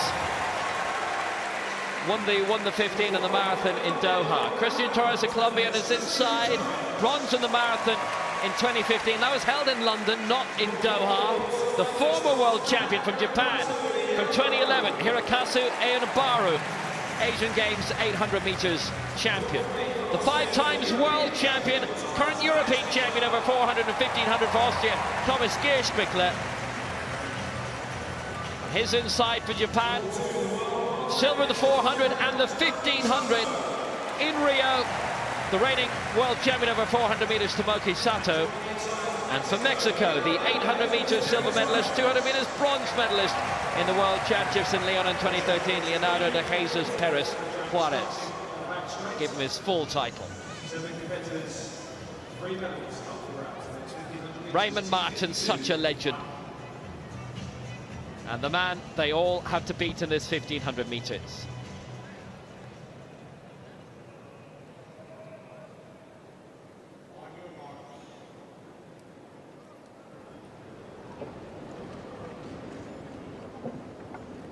Seven in this final. So Raymond Martin, by a long way, the man to beat. Went in for 3 events in Rio, won gold in the 400 and the 1500, silver in the 1, but everything he entered in Lyon, he won. And even though Tatjana McFadden won 6 gold medals in those games, Martin was the first in history to win 5 golds at a single World Championships. And then McFadden, the following day, got her 5th and 6th. And look who's out in front, Raymond Martin with a very strong lead. It's Takumi Sato behind him in 2nd place. They've both got out way out in front, a lead of about 50 meters with 3 laps to go. And they might cruise for a little bit in a moment. Martin's let Sato come around the outside and do a bit of the work from the front because he took it all the way in the opening 300 meters, but there is a big gap right back to the rest of the athletes. Because way up front, the gap must be around 30 meters now. It's Sato of Japan who takes up the lead, with Raymond Martin just cruising along behind his wheel. I think they can conserve a little bit of energy, but Martin doesn't want to go out too quick. He's got a good finish on him, but the battle might be on for bronze medal further back, because the 2 out in front are all about battling for the gold medal. It would be very, very difficult at this stage, with their experience and with their pace and their power, to see Sato or Raymond Martin overtaken as they come around with 100 meters remaining on their 2nd lap. Raymond Martin now has made a burst for it. With 800 meters remaining, he takes off in front of Sato with 2 laps left. Raymond Martin takes it up with 800 meters to go in the men's 1500 meters T52 final. He and Sato going way off. They've a lead of 1/8 of a lap right now as the rest are crossing the start-finish line now. Martin just eating up for the time being to allow Sato to do a bit more work. There's a considerable gap. Now they come into shot, around 50 meters or so behind, trying to push up strongly. Gierspichler for Austria on the inside, and the other Japanese, Eonabaru, in 4th place. But what a lead! Sato doing the legwork at the moment with Raymond Martin tucked in nicely behind, and you'll see that Sato has moved into lane 2, expecting Martin to do a bit of work, come on the inside. Hasn't happened yet. It's Sato, it's Martin, it's the bell. Well, it's all about tactics now, isn't it, between these 2 in front. Sato out in front. You're quite right, he moved across, tried to make Raymond Martin go around the outside of him to do the extra. Sato out in front from Raymond Martin behind him. Can Raymond Martin make up that ground and go wide? What will he do? Or will he try and take it down the inside? He hasn't got enough room, I don't think, so he's going to have to put in the big ones as he comes around with 250 meters remaining. It is a 2-horse race. There are just 2 of them out there. It goes 100 meters back to the chasing pack. It goes way, way back. And Sato, Tomoki Sato of Japan, he holds on at the moment, but Raymond Martin, what has he got? He hasn't led since after the 1st lap when Sato took over. So So here we go into the final stroke. Raymond Martin, has he got enough to come home? It's Sato who's putting out the big ones. He's 2 metres, 3 metres in front. Tomoki Sato is going to hold off Raymond Martin. And Tomoki Sato, look at the time, 3:45.90, a new championship record by the Japanese athlete. As we see for the rest to come home now, they are way behind. Coming home in 3rd place as the second of the Japanese athletes, Unibadu is 3rd, who takes the bronze medal. But Tomoki Sato, he's the winner from Japan in a new championship record of 3:45.89, holding off the great Raymond Martin. What a spectacular finish.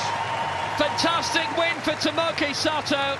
And unless Martin isn't 100%, perhaps he just miscalculated there. He was tucked in behind Sato all the way through. We were expecting the moment for him to overtake, to pounce, as he always does. This time, no. Japan with the gold and with the bronze. And Martin in between for now, and the silver for Raymond Martin, so it won't be a clean sweep for him this time. What a fine win for Tomoki Sato. It was gutsy. Well, this is the point where you thought Raymond Martin might come around the outside, but at the point we thought that, Tomoki Sato just clipped away even further. Raymond Martin, if he was to go on and win the race, he had a lot of work to do because he was going to have to go further and further wide. Sato saw his chance after about the first 600-700 metres when he took over and made the running in this race.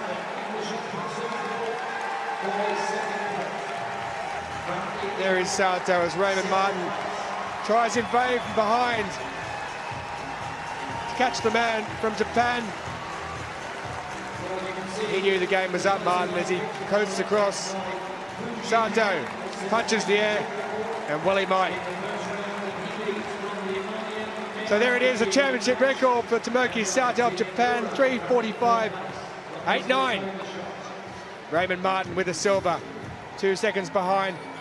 As a Japanese bronze medal as well. Furukazu Unibadu, 4:01.56.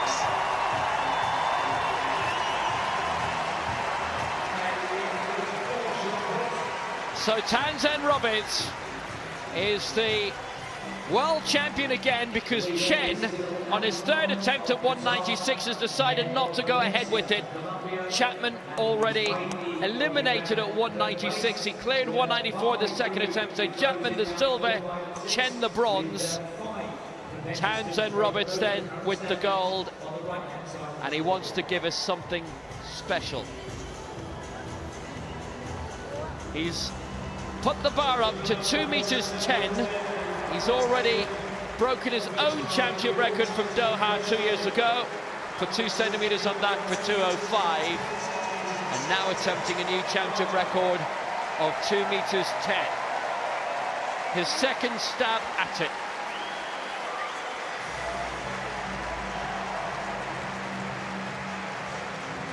He's a pure entertainer. He's away to our left at the final turn, which is normally the Bobby Moore stand.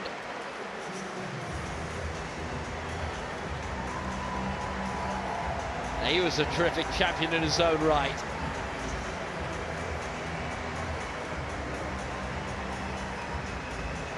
Townsend Roberts wants some noise.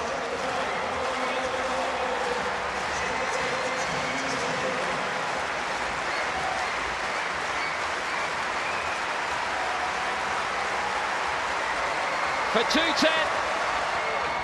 Oh, yes!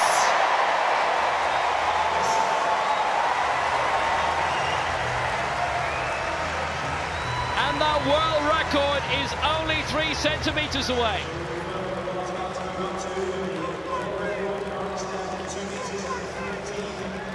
Fabulously worked.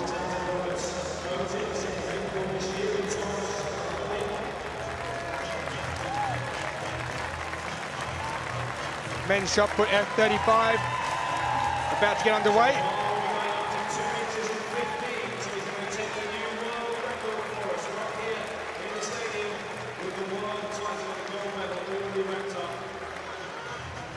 Mera Nika Maj of Iran. His opening attempt.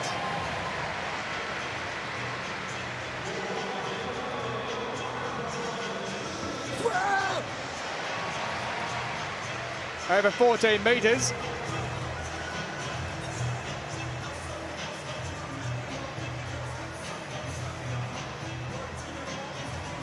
$14.50. Well, that is a very good opening throw indeed for the Iranian.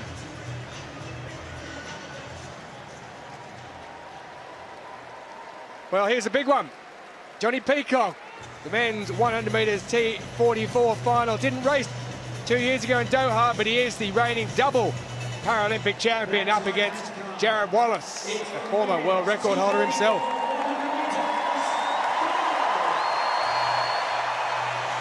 There he is, you can hear the crowd. He is one of the big attractions, Johnny Peacock. Mlongo, 7th in the World Championships back in 2015. He'll go from lane 2.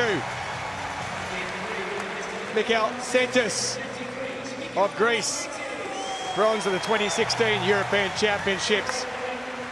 Johnny Peacock, double Paralympic champion. Didn't race in Doha 2 years ago due to injury. 10.64 when he won his heat earlier. Outside him, Jared Wallace also won his heat. Season best of 10.82, lifetime best of 10.71. Johannes Flors will go from Germany. Bronze medalist at the European Championships as well. Here's a man who might cause a few problems, Arnaud Fourie. Silver in 2013, Leon 4th last year. 11.13 in his heat, coming second to Jared Wallace. And this man, Jerome Singleton, well, he was the winner back in 2011 in Christchurch. Has he got enough 6 years later to come up with something special? And Andrea Lanfrey of Italy will go from lane 9.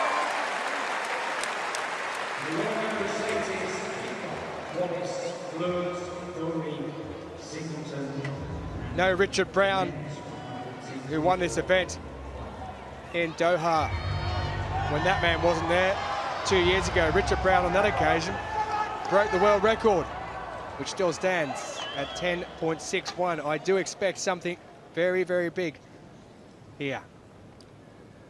Peacock and Wallace, very good friends off the track. Not so much on it. So Mlongo into Cetus in 3, Peacock in 4, Wallace in 5, Flors in 6, Fourie in 7, Singleton in 8, and Lanfrey in 9. And they all get away straight off. Johnny Peacock is off a bit slower than Jared Wallace, but Johnny Peacock has got the measure of Jared Wallace. Johnny Peacock, that is a very fast time. What's it going to be?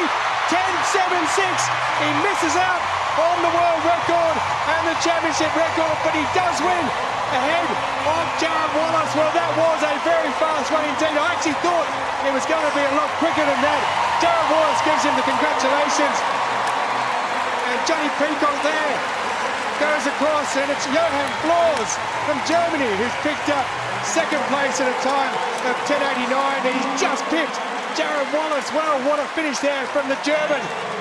But Johnny Peacock, he got away slightly slower than Jared Wallace. He did that in his heat as well, but he picked up in that middle 20 or 30 metres and really powered home. But what a race from that man, Johannes Flors, to pick up a silver medal. We weren't expecting that, perhaps. We thought it was going to be between Peacock and Wallace, Vanessa Lowe. But Johann Flors of Germany, he came home well. And Johnny Peacock with a win, though. 4 guys have gone under 11 seconds this season, so it was going to be a rough race, but Johnny Peacock is really famous for performing well when it counts, and he did today again, so gold for Johnny Peacock. Well, Johannes Flors, with around 30 metres to go, is good 4 or 5 metres behind Jared Wallace, but he really put in a lot of effort. kept his form, kept his technique. And when we talk about that, we can talk about this man. Overwhelming favourite coming into it. Loves running here at this stadium. Talked about it before these championships at a press conference that it really gives him added motivation.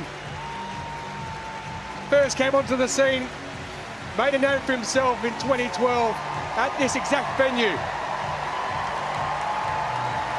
And he hasn't disappointed this big crowd this evening on day 3 of these championships. You saw Jared Wallace jump there. Jerome Singleton got away out wide as well, but he just fell off after around the 50-metre mark. And just look at the man in the yellow, white and black on the inside there, Johan Flores. Look at that finish. Fantastic. As Peacock takes the plaudits of this big crowd at London's Olympic Stadium. Those pictures will adorn the back pages of the newspapers tomorrow. Social media this evening, as Johnny Peacock in a time of 10.75 wins gold in the men's 100 metres T44 here at London Stadium. Johan Flores with a superb finish to take silver. Jared Wallace of the USA takes bronze.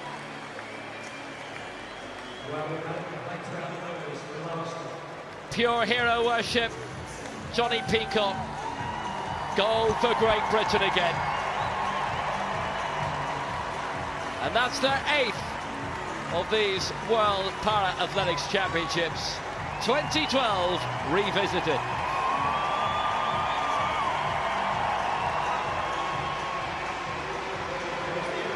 Fu of China in the men's F35 shot put.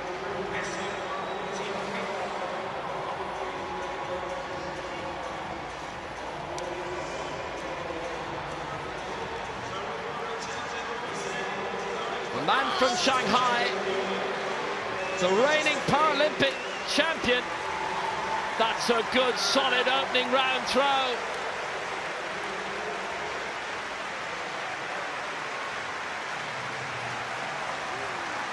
Good strength. The Iranians to the fore. Until now, the Paralympic champion, new championship record, 15 meters 30. Hernan Emanuel Ura of Argentina. That's beyond 14 meters and makes him a live candidate.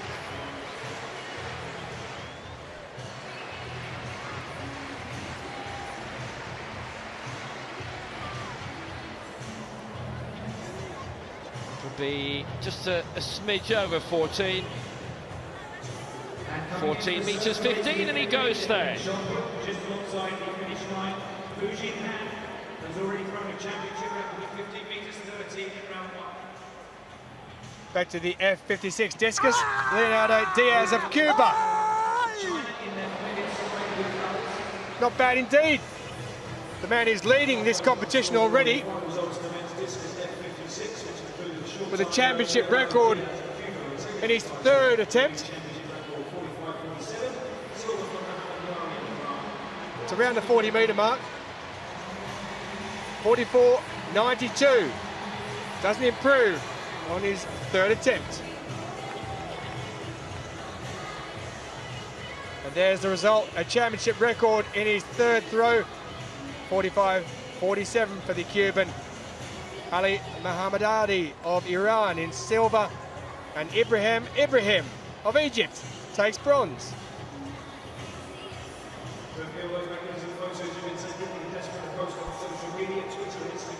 So, Roderick Townsend Roberts going for a world record, 2 meters 15. Can he pull it off inside this London stadium?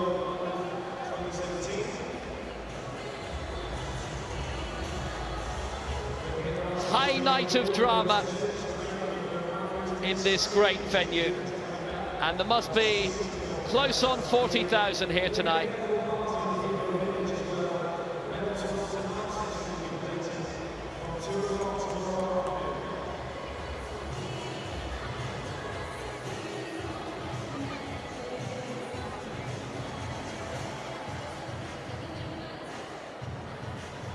by a long way the biggest crowds we've ever seen for a Para-Athletics World Championships.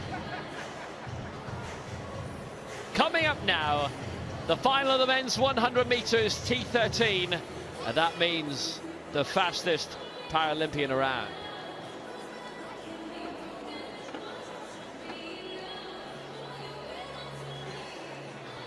Jason Smith in the men's 100 meters T13, the man who's won 5 Paralympic golds, 5 world titles, and is the reigning Irish 100 meters able-bodied champion.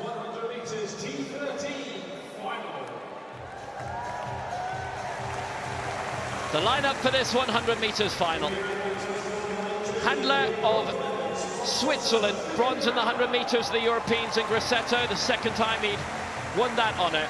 In 3 for Bulgaria, Radoslav Zlatanov, gold in the 100 meters at the 2014 Europeans in Swansea. In lane 4 for Brazil, Gustavo Arujo, gold in the 4x1 in Rio, silver in the 100 meters in Doha at the last Worlds. In lane 5 for Ireland, the reigning world and Paralympic champion, Jason Smith.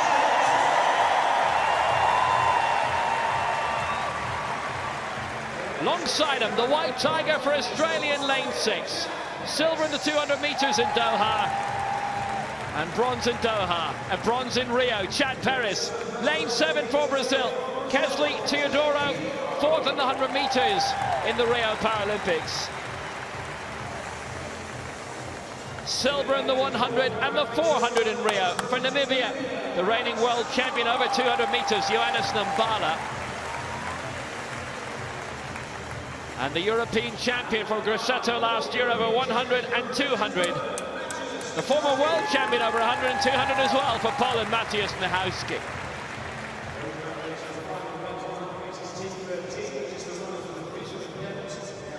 The British favourites, the British crowds are all out, but the Irish crowds as well to see this man in action, and the Para-Athletics world record set in this stadium at London 2012. The fastest Paralympian around, Jason Smith, aiming for world title number 6. It's Handler in 2, Zlatanov 3, Arujo 4, Smith 5, Perez 6, Teodoro 7, Nambala 8, and Michałowski in lane 9. The final of the men's 100 meters, T13.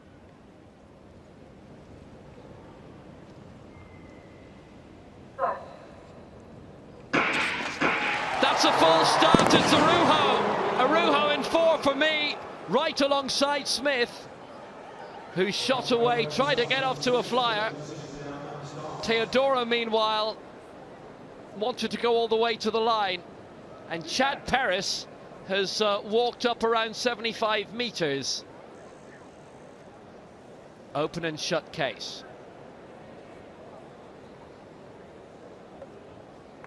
So that's a full start.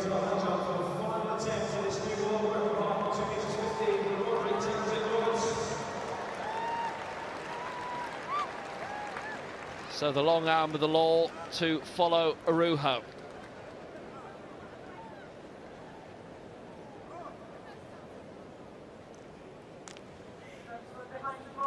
So Chad Perez went out a long way.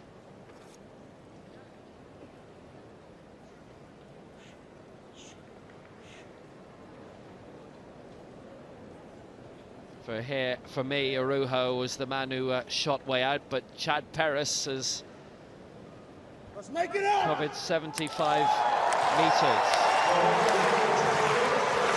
So the 100 meters T13 final will be reset. Here is Roderick Townsend Roberts.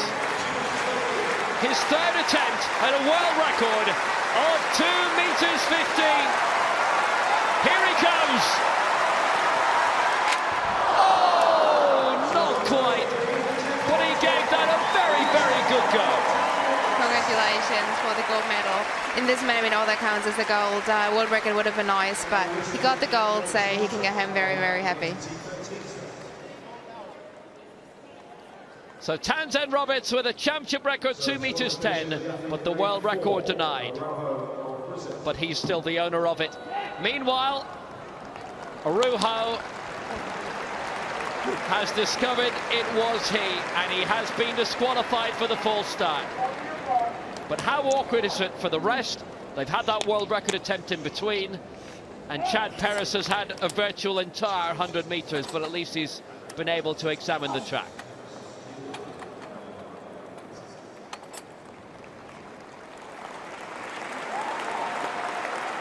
So here we go again. Handler in 2, Zlatanov 3, Smith 5, Perez 6, Teodoro 7, Nambala 8, Mahowski 9. The final of the men's 100 meters. T13. Away the second time, Mahowski, and Smith is well into his stride. Perez alongside, Teodoro going well as well. But it's all about Jason Smith here in the London Olympics. 30 once more. Smith will take it. Perez second, Mahowski third. 10:63. And Jason Smith has done it again. A world champion for the 6th time. This is his domain. The lap of honour started halfway through almost. Brilliant champion. 10:63 confirmed. And Jason Smith is top of the world again.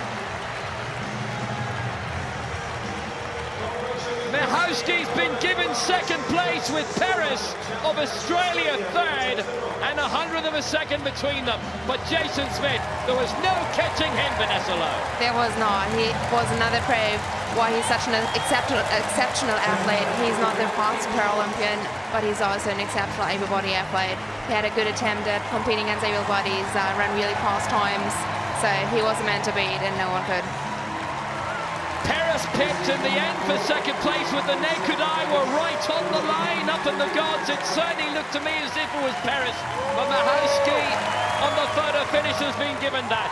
Fabulous start by Smith with nobody alongside him to guide him to run himself against. Perez back in third, certainly at this stage. Zlatanov had been in second place. Smith brilliantly there, and Mahowski coming on the inside, just getting the silver medal, with Perez relegated to third.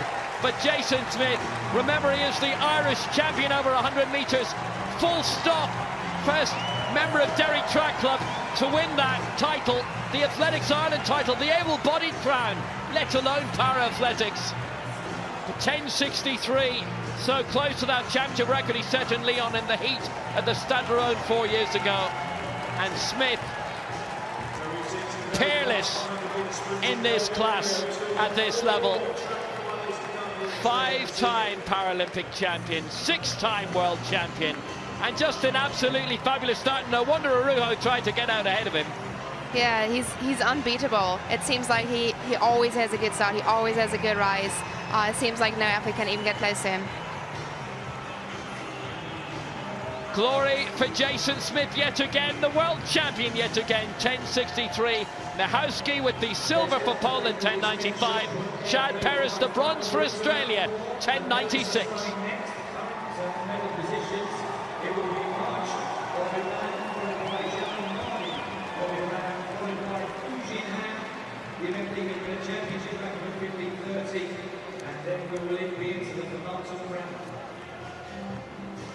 Confirmation then of the final results in the men's high jump T47. New championship record for Roderick Townsend Roberts, 2.10. Aaron Chapman of Australia for the season best picks up second place in silver, and Chen of China with the bronze.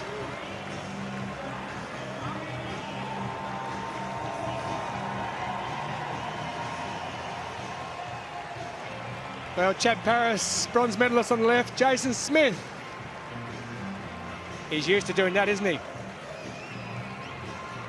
As we head back for another final, one of 15 here in this evening session, the men's 800 metres T38. Look no further than Michael McKillop of Ireland, from Jason Smith in the 100 to Michael McKillop perhaps for gold in the 800. Let's see if Ireland can do it for 2 races in a row. Majid Jamai, 4th here in London 2012 in this stadium, 5th in Lyon back in 2013 goes from lane 9. Abis Saidi of Tunisia, gold medalist in 2016 over 1500 metres, struggled over 800 metres, so this may be a little bit too short for him. Dion Kenzie of Australia, 7th in Doha back in 2015, the man from Burnie in Tasmania. Silver in 2016 in Rio over 1500 metres. Abdul Karim Krai, only 20 years of age, the Algerian. The nerves hopefully won't get the better of him. Liam Stanley, the Canadian, silver over 1500 metres in Rio. He went to the Rio Games as a Canadian para soccer team, failed to qualify, meaning he went through athletics instead. Michael McKillop, 4 para golds, 2 European Championship golds, 7 World Championship golds, including this in 2015. And in lane 3, Louis Radius of France, 2016 European champion, bronze in this event in 2015 behind McKillop. And in lane 2, Jose Luis Pizarro.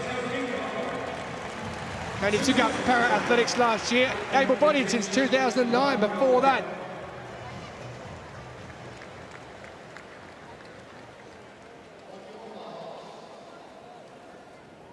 That man there, the first male athlete to set a world record at this stadium during the test event in May 2012. Away they go. Now McKillop in one of his earlier events here took his time, was leisurely with his pace. Doing something similar here, but that's what he does. He always has the nous to know how to run. Dion Kenzie was the one who got out first there and has taken an early lead as he moves in, the Australian, towards the 200-metre mark on this opening lap. Going through in just under 30 seconds. Dion Kenzie leads from McKillop, who's in second, and is Abes Saidi in third place at the moment, with Liam Stanley of Canada coming round in fourth.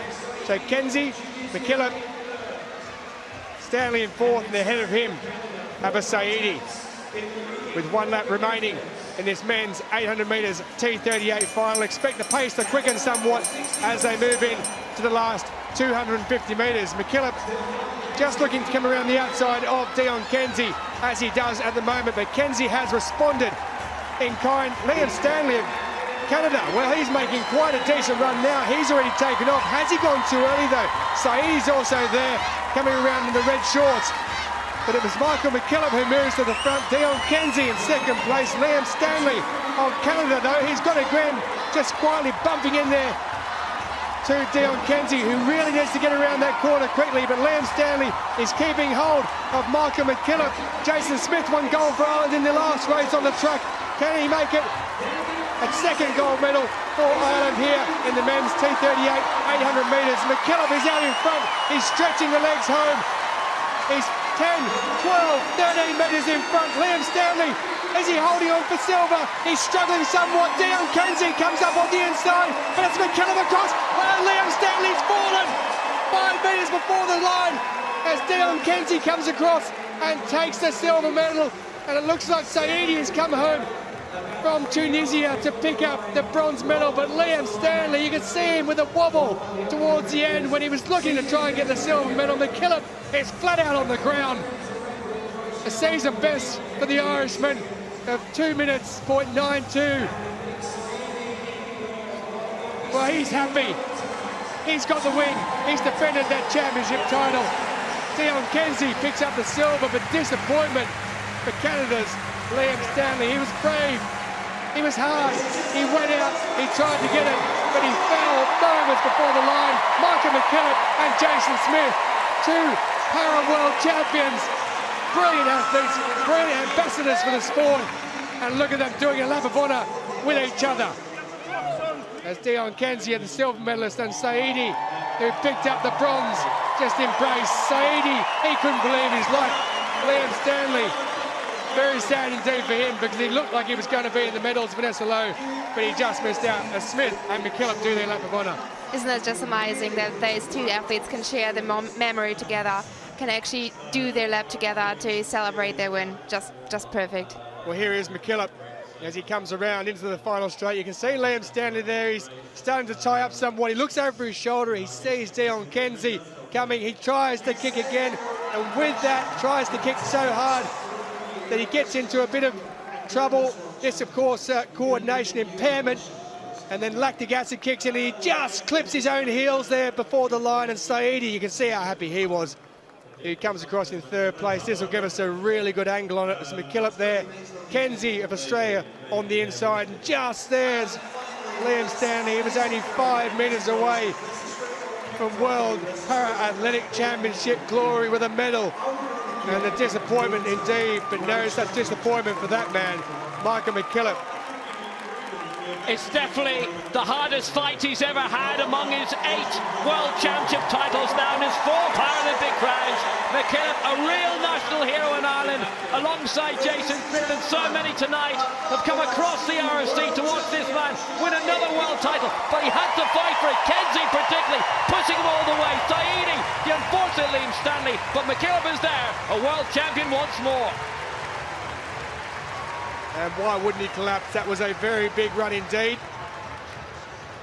And there it is, a season best for Michael McKillop, who retains that title over 800 metres in the T30. He had Dion Kenzie with an area record in silver, and Abba Saidi with a season best. Perhaps a little lucky, but he'll take it with a bronze medal. Round 3 of the shot put, and this is Mehran Nikiti Mijan. This is F35. That's beyond 14. He loves the Iranian, what he's produced there.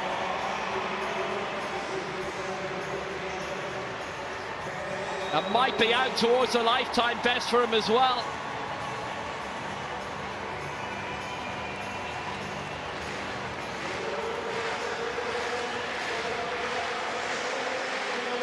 (14 metres 71).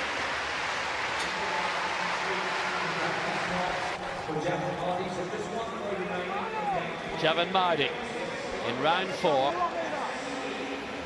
14.96 is best to date. Lying in second place behind Fu Jinhan of China with that championship record with the opening throw of 15 metres 30. F35, so it's the most affected coordination impairment of standing throwers. Should put him up into medal contention, definitely. Keep him there. Oh, he loves it! He loves it! And with good reason. It's a lifetime best. 15 metres 13 for Javan Mardi. Nikolai Maj in the 5th round. Quite a target Fu is set beyond 15 metres, but the Iranian coming close to matching it. His lifetime best is 14.98, and that looks to be beyond it. Looks to be beyond halfway. 14 and the 16-metre lines is beyond 15. Lifetime best, 15 metres 15, and is 15 centimetres away from Fu.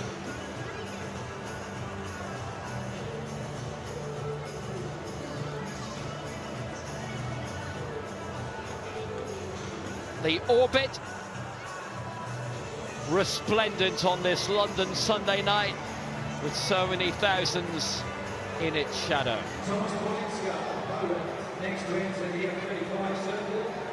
He's in 6th place at the moment, looking to improve on 13.01. So now the final of the women's 400 metres, T44. European champion Imgard Ben-Suzan is among the field. Next on track is the women's 400 metres T44 final. Of Bayer Leverkusen, here she is. European champion over 100 and 200, silver in the 4, Imgard Ben-Suzan. Silver in the 1, 2 and the 4 in Rio. Lane 6 for Italy, Federico Maspero. Never won a major championship medal, but the doctor from Como might be able to change that tonight. Lane 5 for Switzerland, for Winterthur. bronze in the 100 metres of last year's Europeans of Grosseto of Satia Rahmani. And in lane 4 for Spain, Sara Andres Barrio, looking for her first major chance of medal at Chicha in Madrid.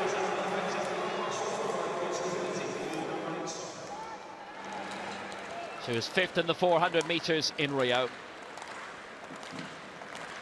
Marie-Amélie Lefebvre, the world record holder at T44, and she is here, one row in front of us as a commentator for France Televisions.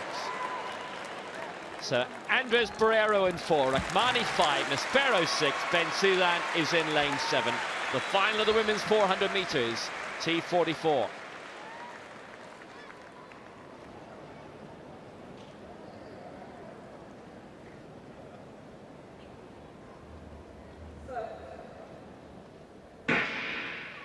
And away they go. Good start from the German.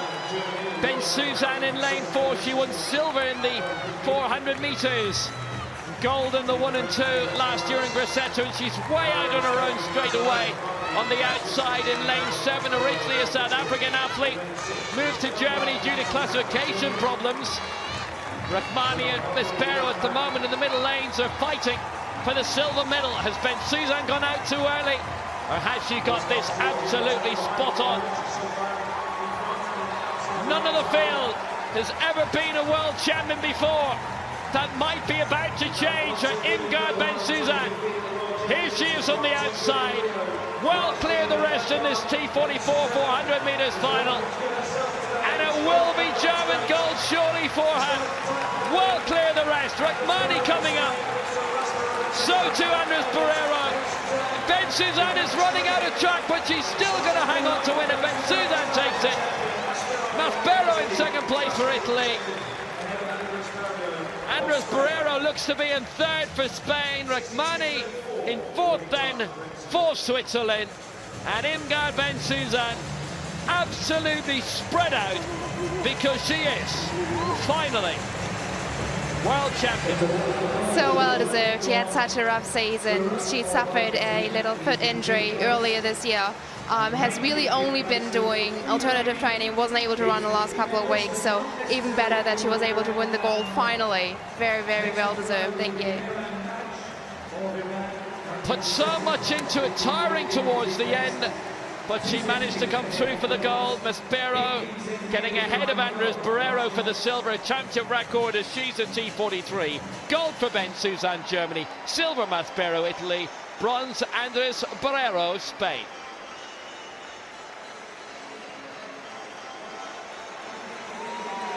So to the final round of the F35 shot put. The man is the 2nd position, Maraniki Maj. He's been happy so far in this competition. Not too happy with that one. Won't improve on his 2nd placing. Disappointment, but I'm sure once he realises it, he's set a new lifetime best in his 5th row, and he's picked up a silver medal to boot. Javan Mahdi of Iran. A lifetime best for him as well. He's in 3rd position.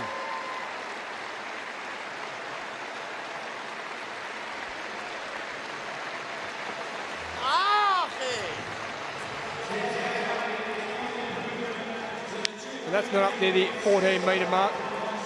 So no improvement for him either. And I think, as a matter of fact, he's even been red flagged.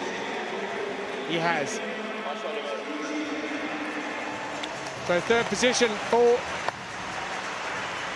the Iranian. They occupy both silver and bronze. As congratulations come in.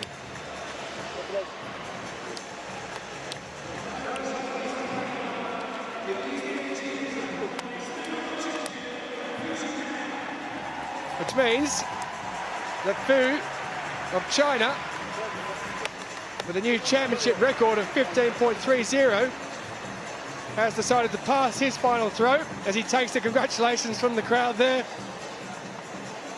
New championship record of 15.30. That was with his very first throw. He is the world champion.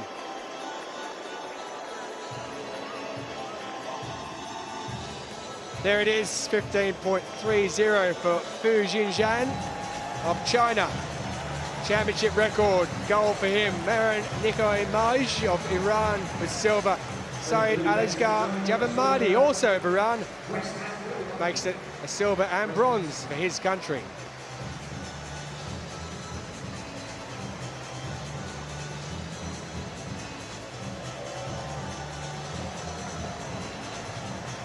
Abdulrahman in the F-34 shot. This is a seated one for Qatar.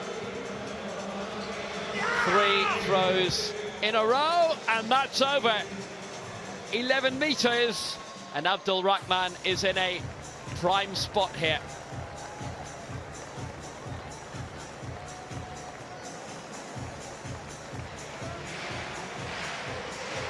$11 meters 38 for Abdulrahman of Qatar. That for the gold medal for the Qatari. Here's Mohsen Qaidi of Iran with the silver medal throw, 10 meters 77, his best up to this point. 10.93 his final throw, needed an extra 45 centimeters in order to get to the top.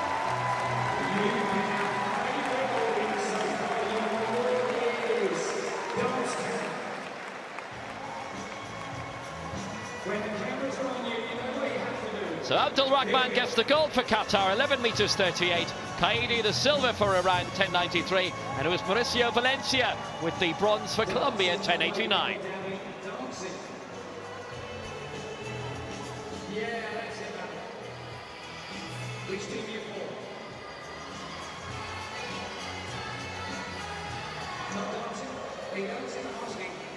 Preparations underway for the penultimate race of the evening.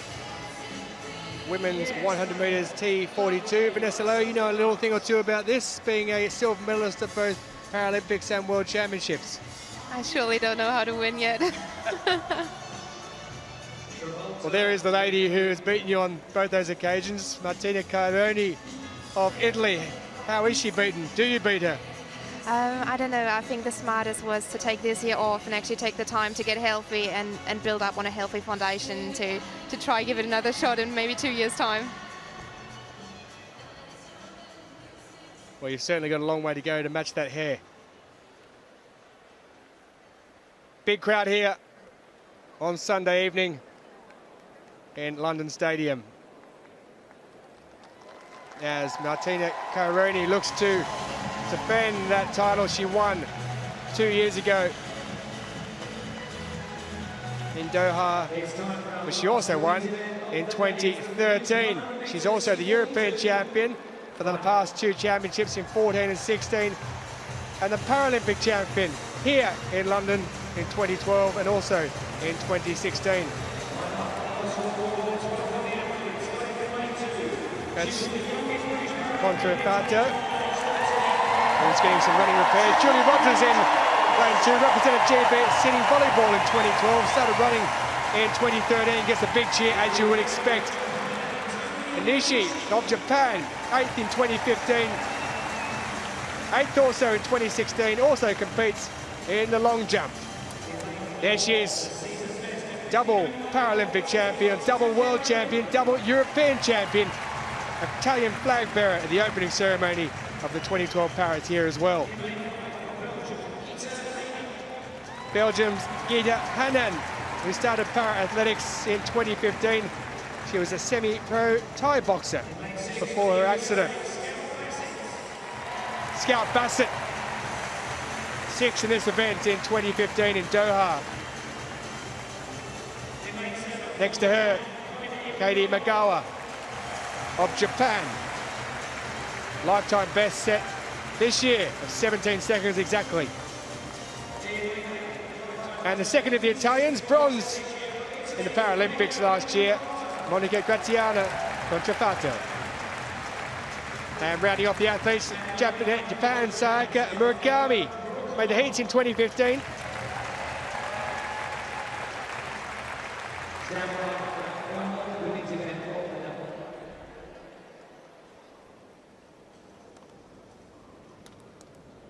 There are the two records held by the lady going from lane 4. There she is, Martina Caironi, championship record and world record.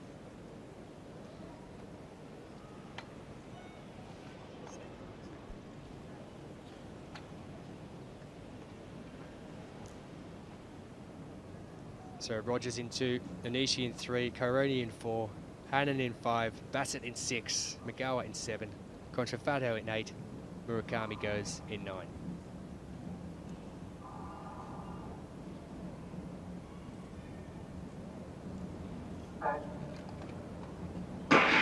And Caironi gets away quicker than everybody else. She really jumped out there, but her compatriot on the outside, Contrafato, who's running in lane 8, is also doing very well. But it's Martina Caironi. It's going to be an Italian 1-2. Caironi goes across the line, 14.66 seconds. Contrafato, who goes across in second. And it looked like Scout Bassett, who got across there in third place to take bronze. The American there. Well, a 1-2. Caironi, she got out very quickly indeed. There is the official time. It's a season best of 14.65 for the Italian, who's made it a hat-trick of World Championships. And Vanessa Lowe, she never really looked like losing, did she, in all fairness, once she got out off the blocks? Yeah, just outside the world record time. I definitely wouldn't have been able to beat her this time. I'm really happy that I took the year off in. Really happy for a triple, so congratulations, Martina. Well deserved. Very, very good performance. Well, Contrafato has picked up the silver. Bronze for her last year behind Vanessa Lowe, who took the silver, so she'll be happy as well because she's picked up an extra place. But there she is. T42 won the runner in the women's 100 metres. Martina Caironi, there she jumps in lane 4. Third from the right-hand side. And straight out to a very handy lead indeed. Monica Graziana Contrafato really put up a good effort. She came home very strongly indeed, and so did Scout Bassett. Made up plenty of ground on the home favourite Julie Rogers, and just goes across to Pip Hanan for the bronze medal. Martina Caironi, Vanessa, she's got a very fluid running style. She's very strong, yeah. Ever since she came along, she's just been dominating the field ever since, so it's going to be really rough to beat her, even in 2 years or 3 years' time, so I'm going to give my best. Well, Martina Caironi, she lost out in the long jump. She won Vanessa Lowe at the last World Paras and European Championships, but it seems to be turned around in this race. So we won't begrudge her. What an athlete she is. 3 times a world champion. Twice a Paralympic champion. And also twice a European champion. Such speed over that first 30 metres or so to get her into a healthy lead. And then it was really a battle was on for silver and bronze. The battle was more on for bronze though, with Scout Bassett picking up that. Caironi takes gold in a season best, a lifetime best for Contrafato, and Scout Bassett 16.68 with the bronze medal.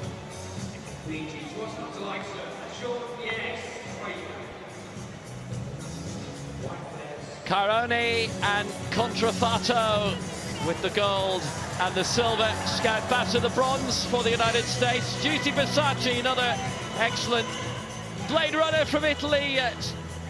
Not competing, injured for the summer, but she'll be back soon. Celebrations for everybody here.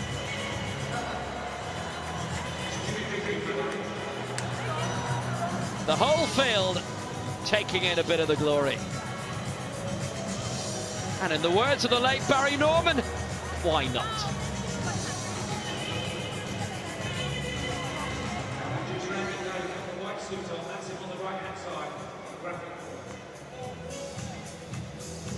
Nice.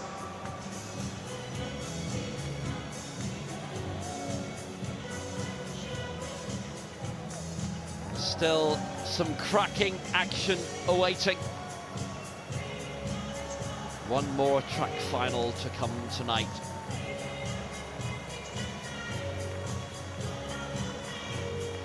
And it's the men's 1500 meters, T54. The best wheelchair racers around, the fastest. The 53s are thrilling to watch as well, obviously. Jake Lappin of Australia did very well to get into the final. The Swiss fans are out for one man in particular, wearing that memorable silver helmet.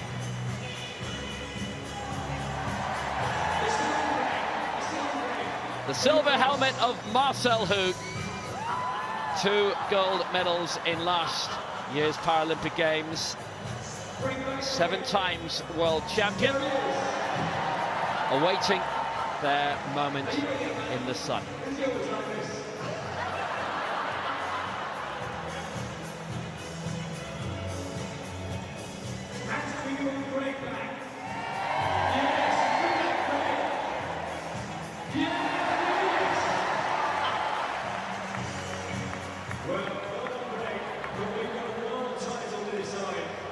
Quality entertainment to round off the night for the crowd. The final of the men's 1500 metres, T54. 2 from Australia, Jake Lappin and Kurt Fearnley. Richard Chiesaro will get all the home support for Great Britain. Alazan Balde of Germany, regular major champion. Rawatana, the reigning Asian Games and world champion. Marcel Hoog, the 7 times world champion. Yassine Garbi, a good candidate as well. Bronze of the 400 in Rio.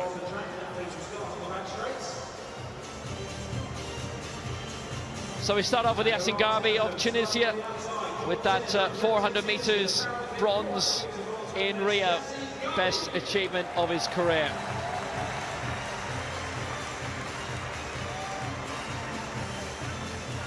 Big cheer coming for the man in 9 for Great Britain.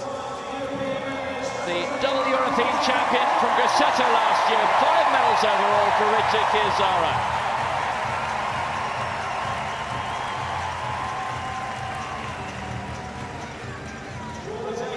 The 7 times world champion, winning 5 of those in Lyon 2 years ago. The reigning Paralympic 800 and marathon champion for Switzerland, Marcel Hoog.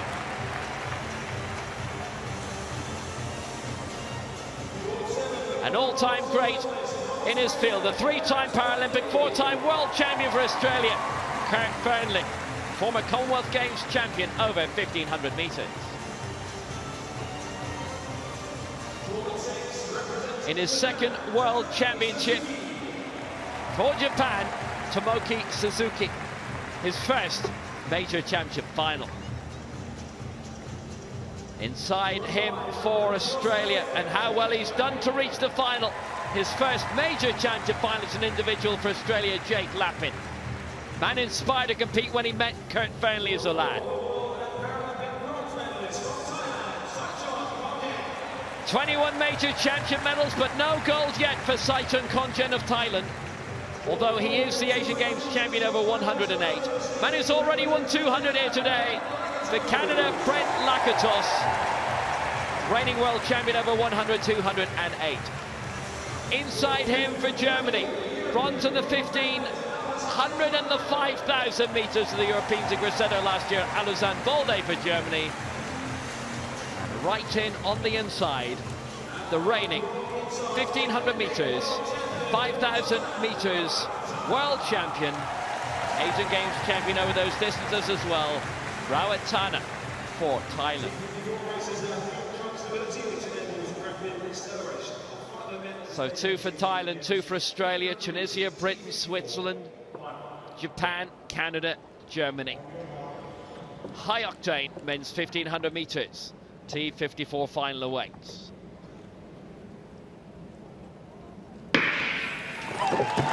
So away they go.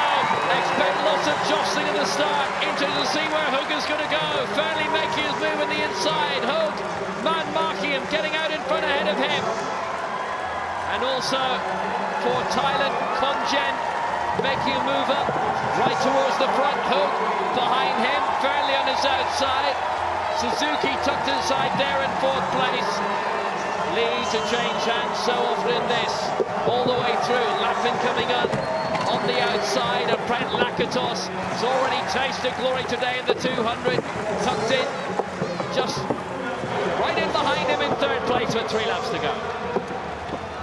Well, Kongen takes them round with Lapin on the outside, but you can't discount, can you, Rawatana, because he always gets up there at some point. Kurt Furley there stuck in the middle of the field. And the Thai athletes always manage to get themselves into a decent winning position. They never seem to get themselves locked in. But at present, it's Kongen who leads here. As they come around, when they come around over the line next time, there'll be 800 metres remaining.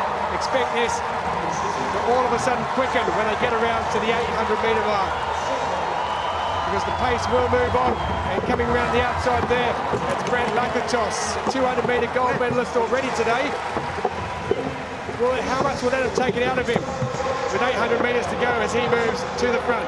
Lakatos moving in ahead, and Kiazara well placed in second place now for Britain. Suzuki on the inside in third, and on the outside there's Silva on it. Marcel Hoog, and Hoog's beginning to move up, making a nice little sliding out on the outside. Hoog beginning to go for it. Still Lakatos leading them out, and now Hoog hits the front. Looks over his left shoulder at Lakatos. The Thai's beginning to make their move as well now. Rawatana and Saichin Kongen. Kizaru still locked inside. On the outside is Rawatana, making his move on the outside with Hoog in second place.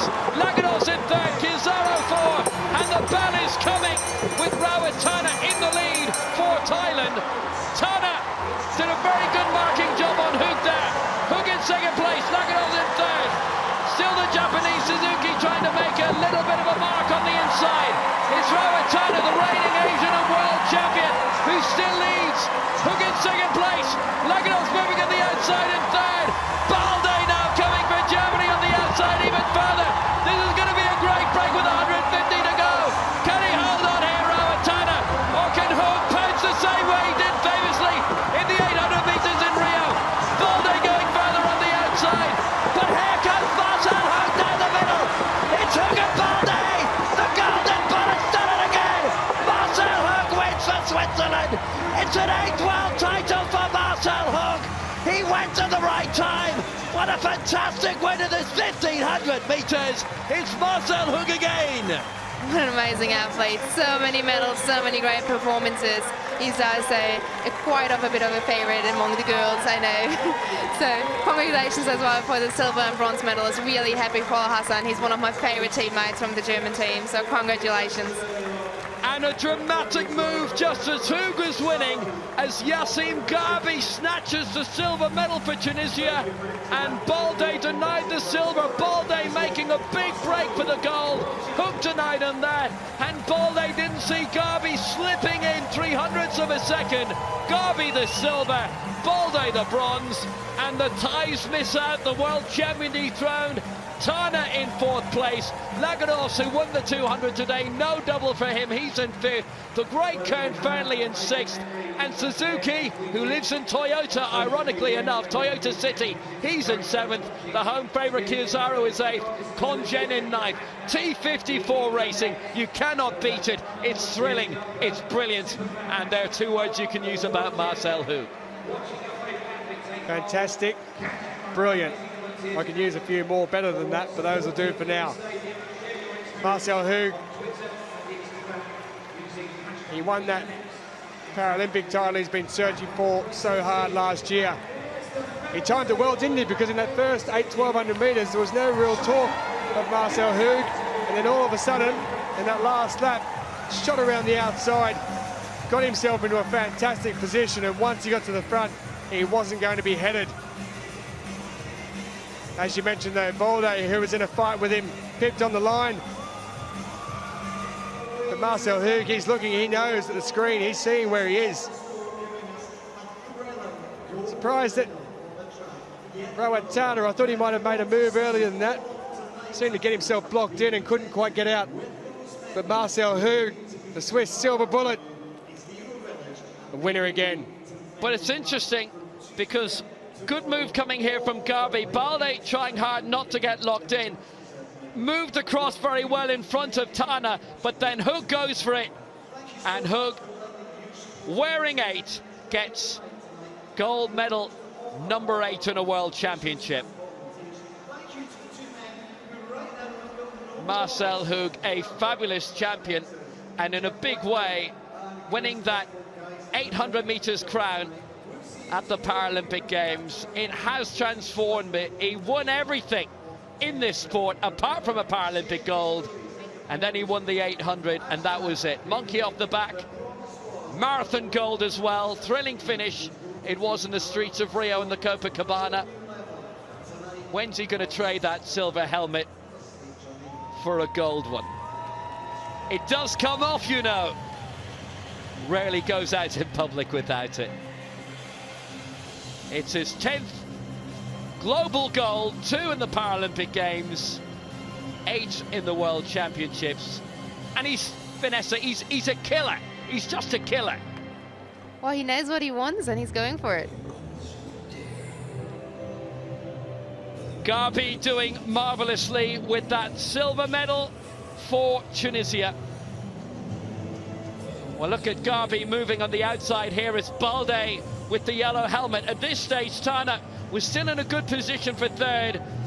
Great jostling you can see to the right of your picture as well. The great Kurt Fearnley making a big charge. But Hug got it absolutely right. And it's around there that the realization's there. Freewheel over the line because no one's going to overtake. And Balde delighted as well with that a fabulous bronze medal, his first on the global stage.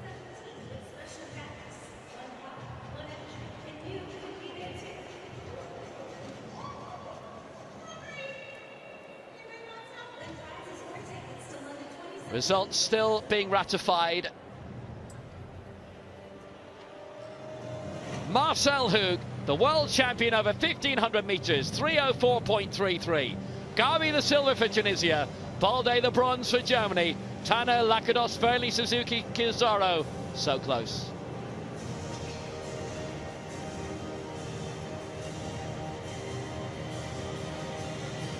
Glorious evening in London and another great, memorable night of athletics. The crowd dispersing. Great Britain's 8th gold medal claimed tonight by Johnny Peacock, brilliantly in the 100 meters. But we saw great high jump glory as well for the United States, and 2 gold medals for Ireland, putting them onto page 1. Thanks again to Smith and McKillop. 2 golds for Morocco. Great glory for them today in the 5,000 meters. German gold for Ingrid Bensusan, her first in a major global championship. Diana Dzite with that throwing gold for Latvia yesterday. Iran with glory tonight in the shot put. Sweden, thanks to Jonsson, Tobias Jonsson winning their 2nd medal of the Games. 48 nations have medalled already here. It's only day 3. What another magnificent day. Where do you start? Marcel Hug just there with the men's 1500 meters. Smith and McKillop doing it again for Ireland fantastically in the 100 meters and the 800.